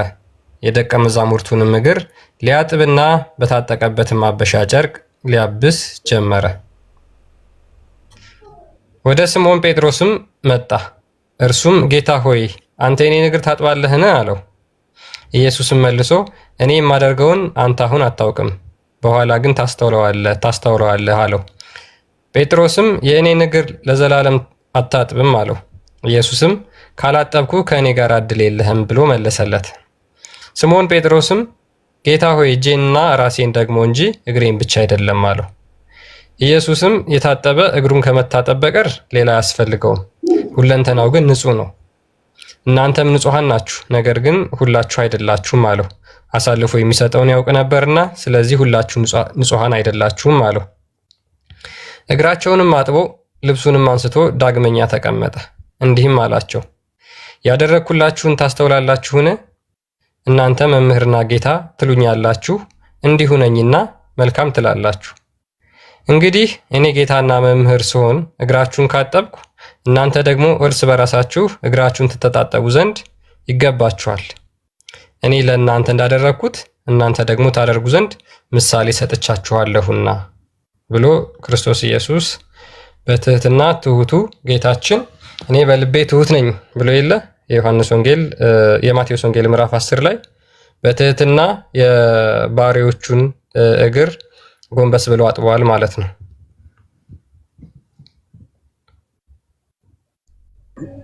ያ እግራቸውን አጠበ። እንግዲህ ምሳሌና እንትን ትቶላቸው ሄደ ማለት ነው። ጸሎተ ሐሙስ ላይ ይህንን ከሚደረጉት ውስጥ ነው እና ከዚህ ጋር በተያያዘ የምናነሳቸው በኋላ አሉ።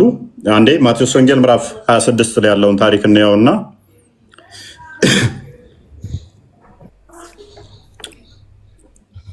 ማቴዎስ ወንጌል ምዕራፍ 26 ላይ ከቁጥር 26 ጀምሮ ሲበሉም ኢየሱስ እንጀራን አንስቶ ባረከ፣ ቆርሶም ለደቀ መዛሙርቱ ሰጠና እንካችሁ ብሉ፣ ይህ ስጋዬ ነው አለ። አሁን በብሉይ ኪዳን ላይ መስዋዕት ይቀርባሉ። ካያችሁ መስዋዕት እንዴት ነው የሚቀርበው ታውቁታላችሁ። ብሉይ ኪዳን ላይ ያለውን መስዋዕት አቀራረብ። በአዲስ ኪዳን ላይ ግን መስዋዕታችን መስዋዕት አቅራቢው መስዋዕቱም ክርስቶስ ነው። ሲበሉም ኢየሱስ እንጀራን አንስቶ ባረከ፣ ቆርሶም ለደቀ መዛሙርቱ ሰጠና እንካችሁ ብሉ፣ ይህ ስጋዬ ነው አላቸው። ጽዋንም አንስቶ አመስግኖ ሰጣቸው፣ እንዲህም አለ፣ ሁላችሁ ከእርሱ ጠጡ፣ ስለ ብዙዎች ለኃጢአት ይቅርታ የሚፈስ የአዲስ ኪዳን ደሜ ይሄ ነው አላቸው። ነገር ግን እላችኋለሁ በአባቴ ስለዚህ ጽዋውን አንስቶ ባርኮ ሰጣቸው። ይህ ለአዲስ ኪዳን የሚፈስ ደሜ ነው። ህብስቱንም አንስቶ ባርኮ ሰጣቸው። ይህ ስለ እናንተ የሚቆረስ ስጋዬ ነው አላቸው። ስለዚህ ስጋው እውነተኛ መብል ነው፣ ደሙም እውነተኛ መጠጥ ነው፣ አማናዊ ነው ብለን ነው የምናምነው። ይሄንን እናምናለን ማለት ነው። የትኛውም የፍጡር ደም እኛን በቤዛነት ከሞት ወደ ህይወት አላመጣ ነው። የትኛውም የፍጡር ደም ከሞት ወደ ህይወት አላመጣ ነው። ስለዚህ ስጋና ደሙ መለኮት የተዋሃደው ነፍስ የተለየው ነው። ምን በላው መለኮት የተዋሃደው ስጋ ነፍስ የተለየው እሱ ከየትኛውም ፍጡር ስጋ ጋር የሚመሳሰል አይደለም። የትኛውም የፍጡር ስጋም ደግሞ ነፍስ ወይንም ደም በቤዛነት አላዳነንም።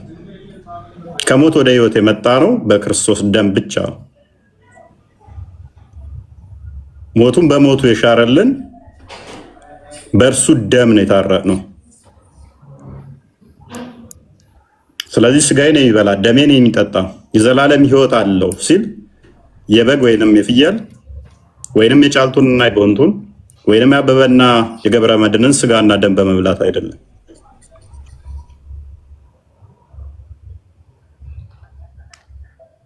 የክርስቶስን ብቻ ነው። ህይወትን የምናገኝበት ዘላለማዊ ህይወት የሚሰጠን የእርሱ ስጋና ደም ብቻ ነው። ከሞት ወደ ህይወት የሚያመጣን የሚያሸጋግረን እርሱ ብቻ ነው።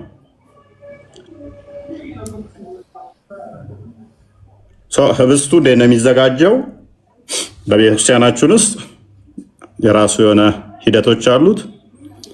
በቤተልሔም ይዘጋጃል። ከዛ ወደ መቅደስ እንዴት ይገባል? ያው ክርስቶስ አስቀድሞ በቤተልሔም ተወለደ አይደለ? እሱም መሰረት አድርጎ ወደ ቤተ መቅደስ እንዴት ይገባል? እሱ እንትን አለው ማለት ነው። ከምንድን ነው የሚዘጋጀው? ከስንዴ ነው የሚዘጋጀው። አይ ቲንክ መዝሙረ ዳዊት ምዕራፍ 4 ቁጥር 7 ቼክ አድርገው። ዘፍጥረት ምዕራፍ 14 ቁጥር 18 ቼክ አድርገው። 14:18 የሳሌም ንጉሥ መልከጸዴቅ እንጀራንና የወይን ጠጅን አወጣ፣ እርሱም የልዑል እግዚአብሔር ካህን ነበረ ይለዋል። ይህ ህብስቱ መልከጸዴቅ ያወጣውን ለአብርሃም ያንን የሚጠቁም ነው። አስቀድሞ በብሉይ ኪዳን መልከጸዴቅ የክርስቶስ ምሳሌ ነው አይደለ?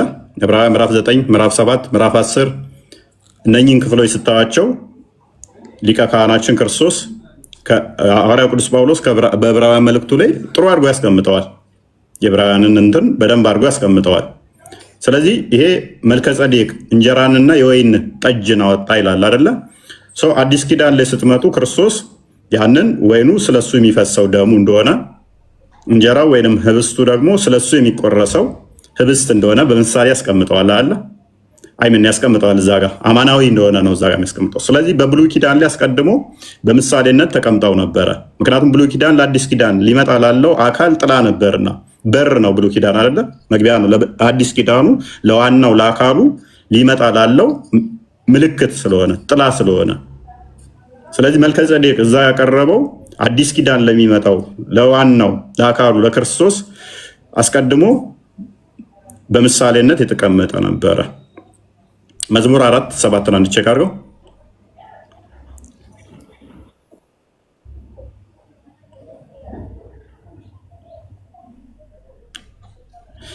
በልቤ ደስታን ጨመርክ፣ ከስንዴ ፍሬና ከወይን ከዘይት ይልቅ በዛ ይላል።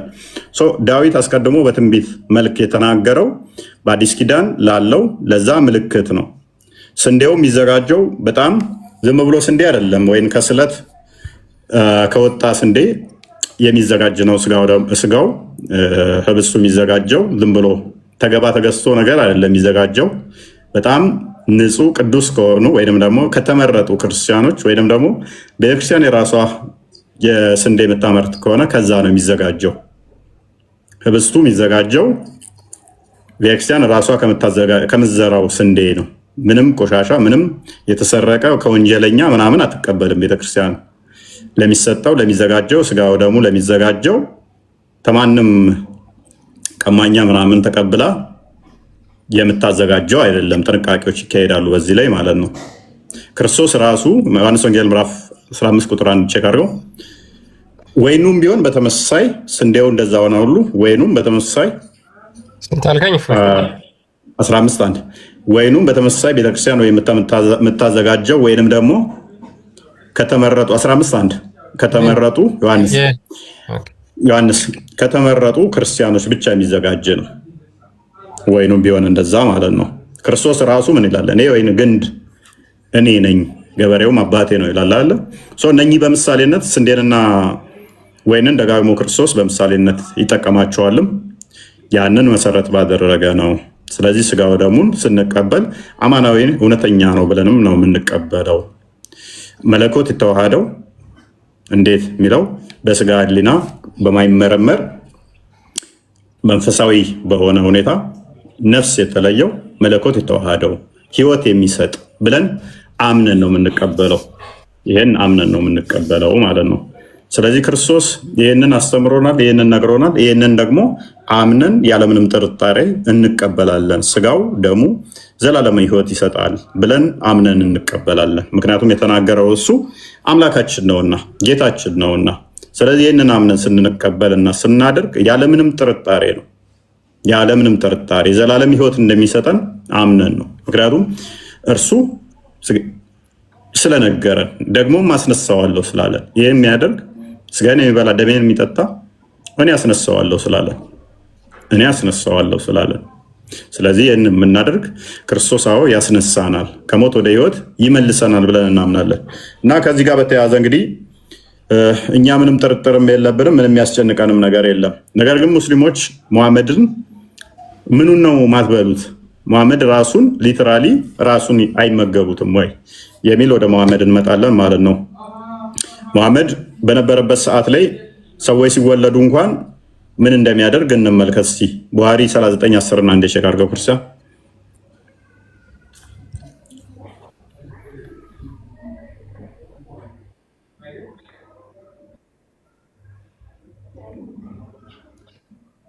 ይህንን እንግዲህ እንደ ከባድ አስተምሮ አድርገው ሰሞኑን ማለትም በቃ ዘግናኝ ምናምን ነገር አድርገው ሲያስቀምጡት ስለተመለከትናቸው ነው።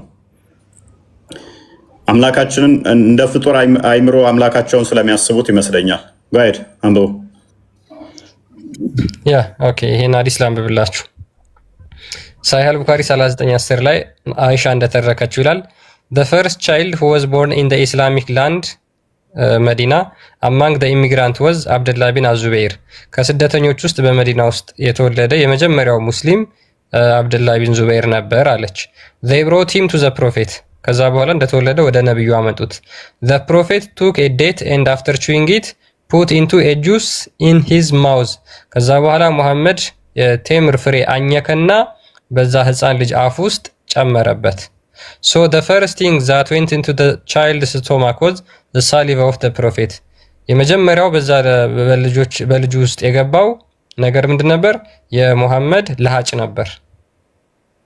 ኦኬ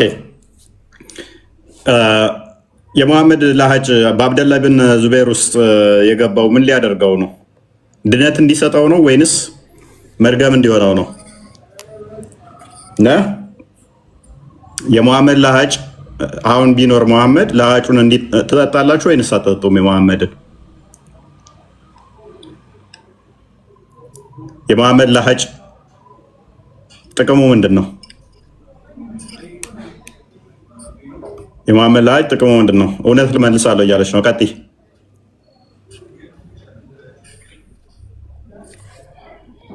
ጥቅሙ ታውቃለች እንደ እውነት ምን አውቃለሁ። ከወለደች ሜይ ቢ መሐመድ ጋር ልታስባርከው ዛት ሄድ እንደው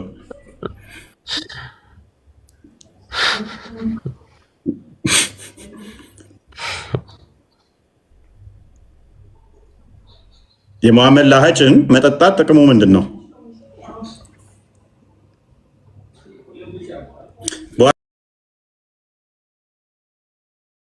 ሙሐመድ ለሃጭ ህፃን ልጆቻችሁን ታጠጣላችሁ አታጠጡ? ክርስቶስ አማናዊ ስጋና ደሙ ህይወት እንደሚሰጥ እናምናለን። እናንተ የሙሐመድ ለሃጭ ህይወት ይሰጣል ብላችሁ ታምናላችሁ? የሙሐመድን ለሃጭ መጠጣት የዘላለም ህይወት ይሰጣል ወይ?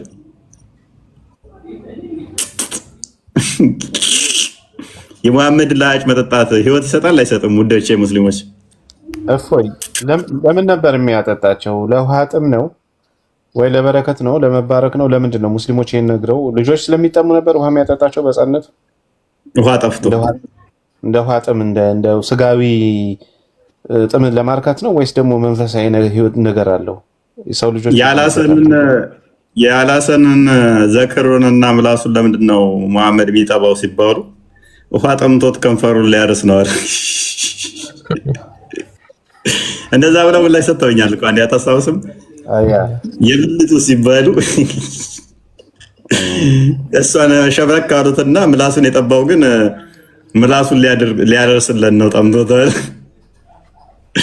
ኤኒዌይስ እኛ እናምናለን ህብስቱ እና ጽዋው እውነተኛ የክርስቶስ ስጋና ደም ነው ብለን እናምናለን።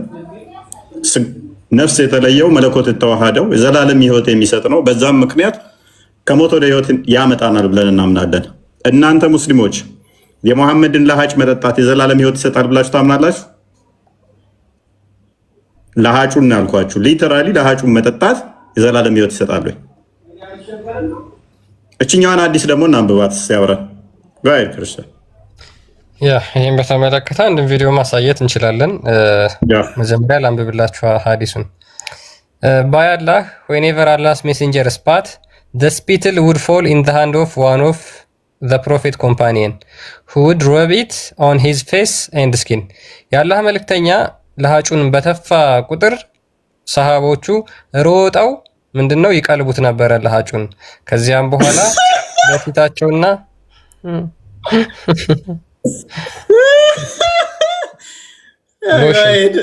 ሎሽን ነው የማሜ እንትን የማመድ ለአክታ ሎሽን ቅባት ነች። ምን ያደርጉት ነበር? ፊታቸውንና ቆዳቸውን ይተሻሹት ነበረ፣ ይቀቡት ነበረ። ሳባዎች ይህንን ያደረጉት ድነትን ለማግኘት ነው ወይንስ በሽታ እንዲይዛቸው ነው?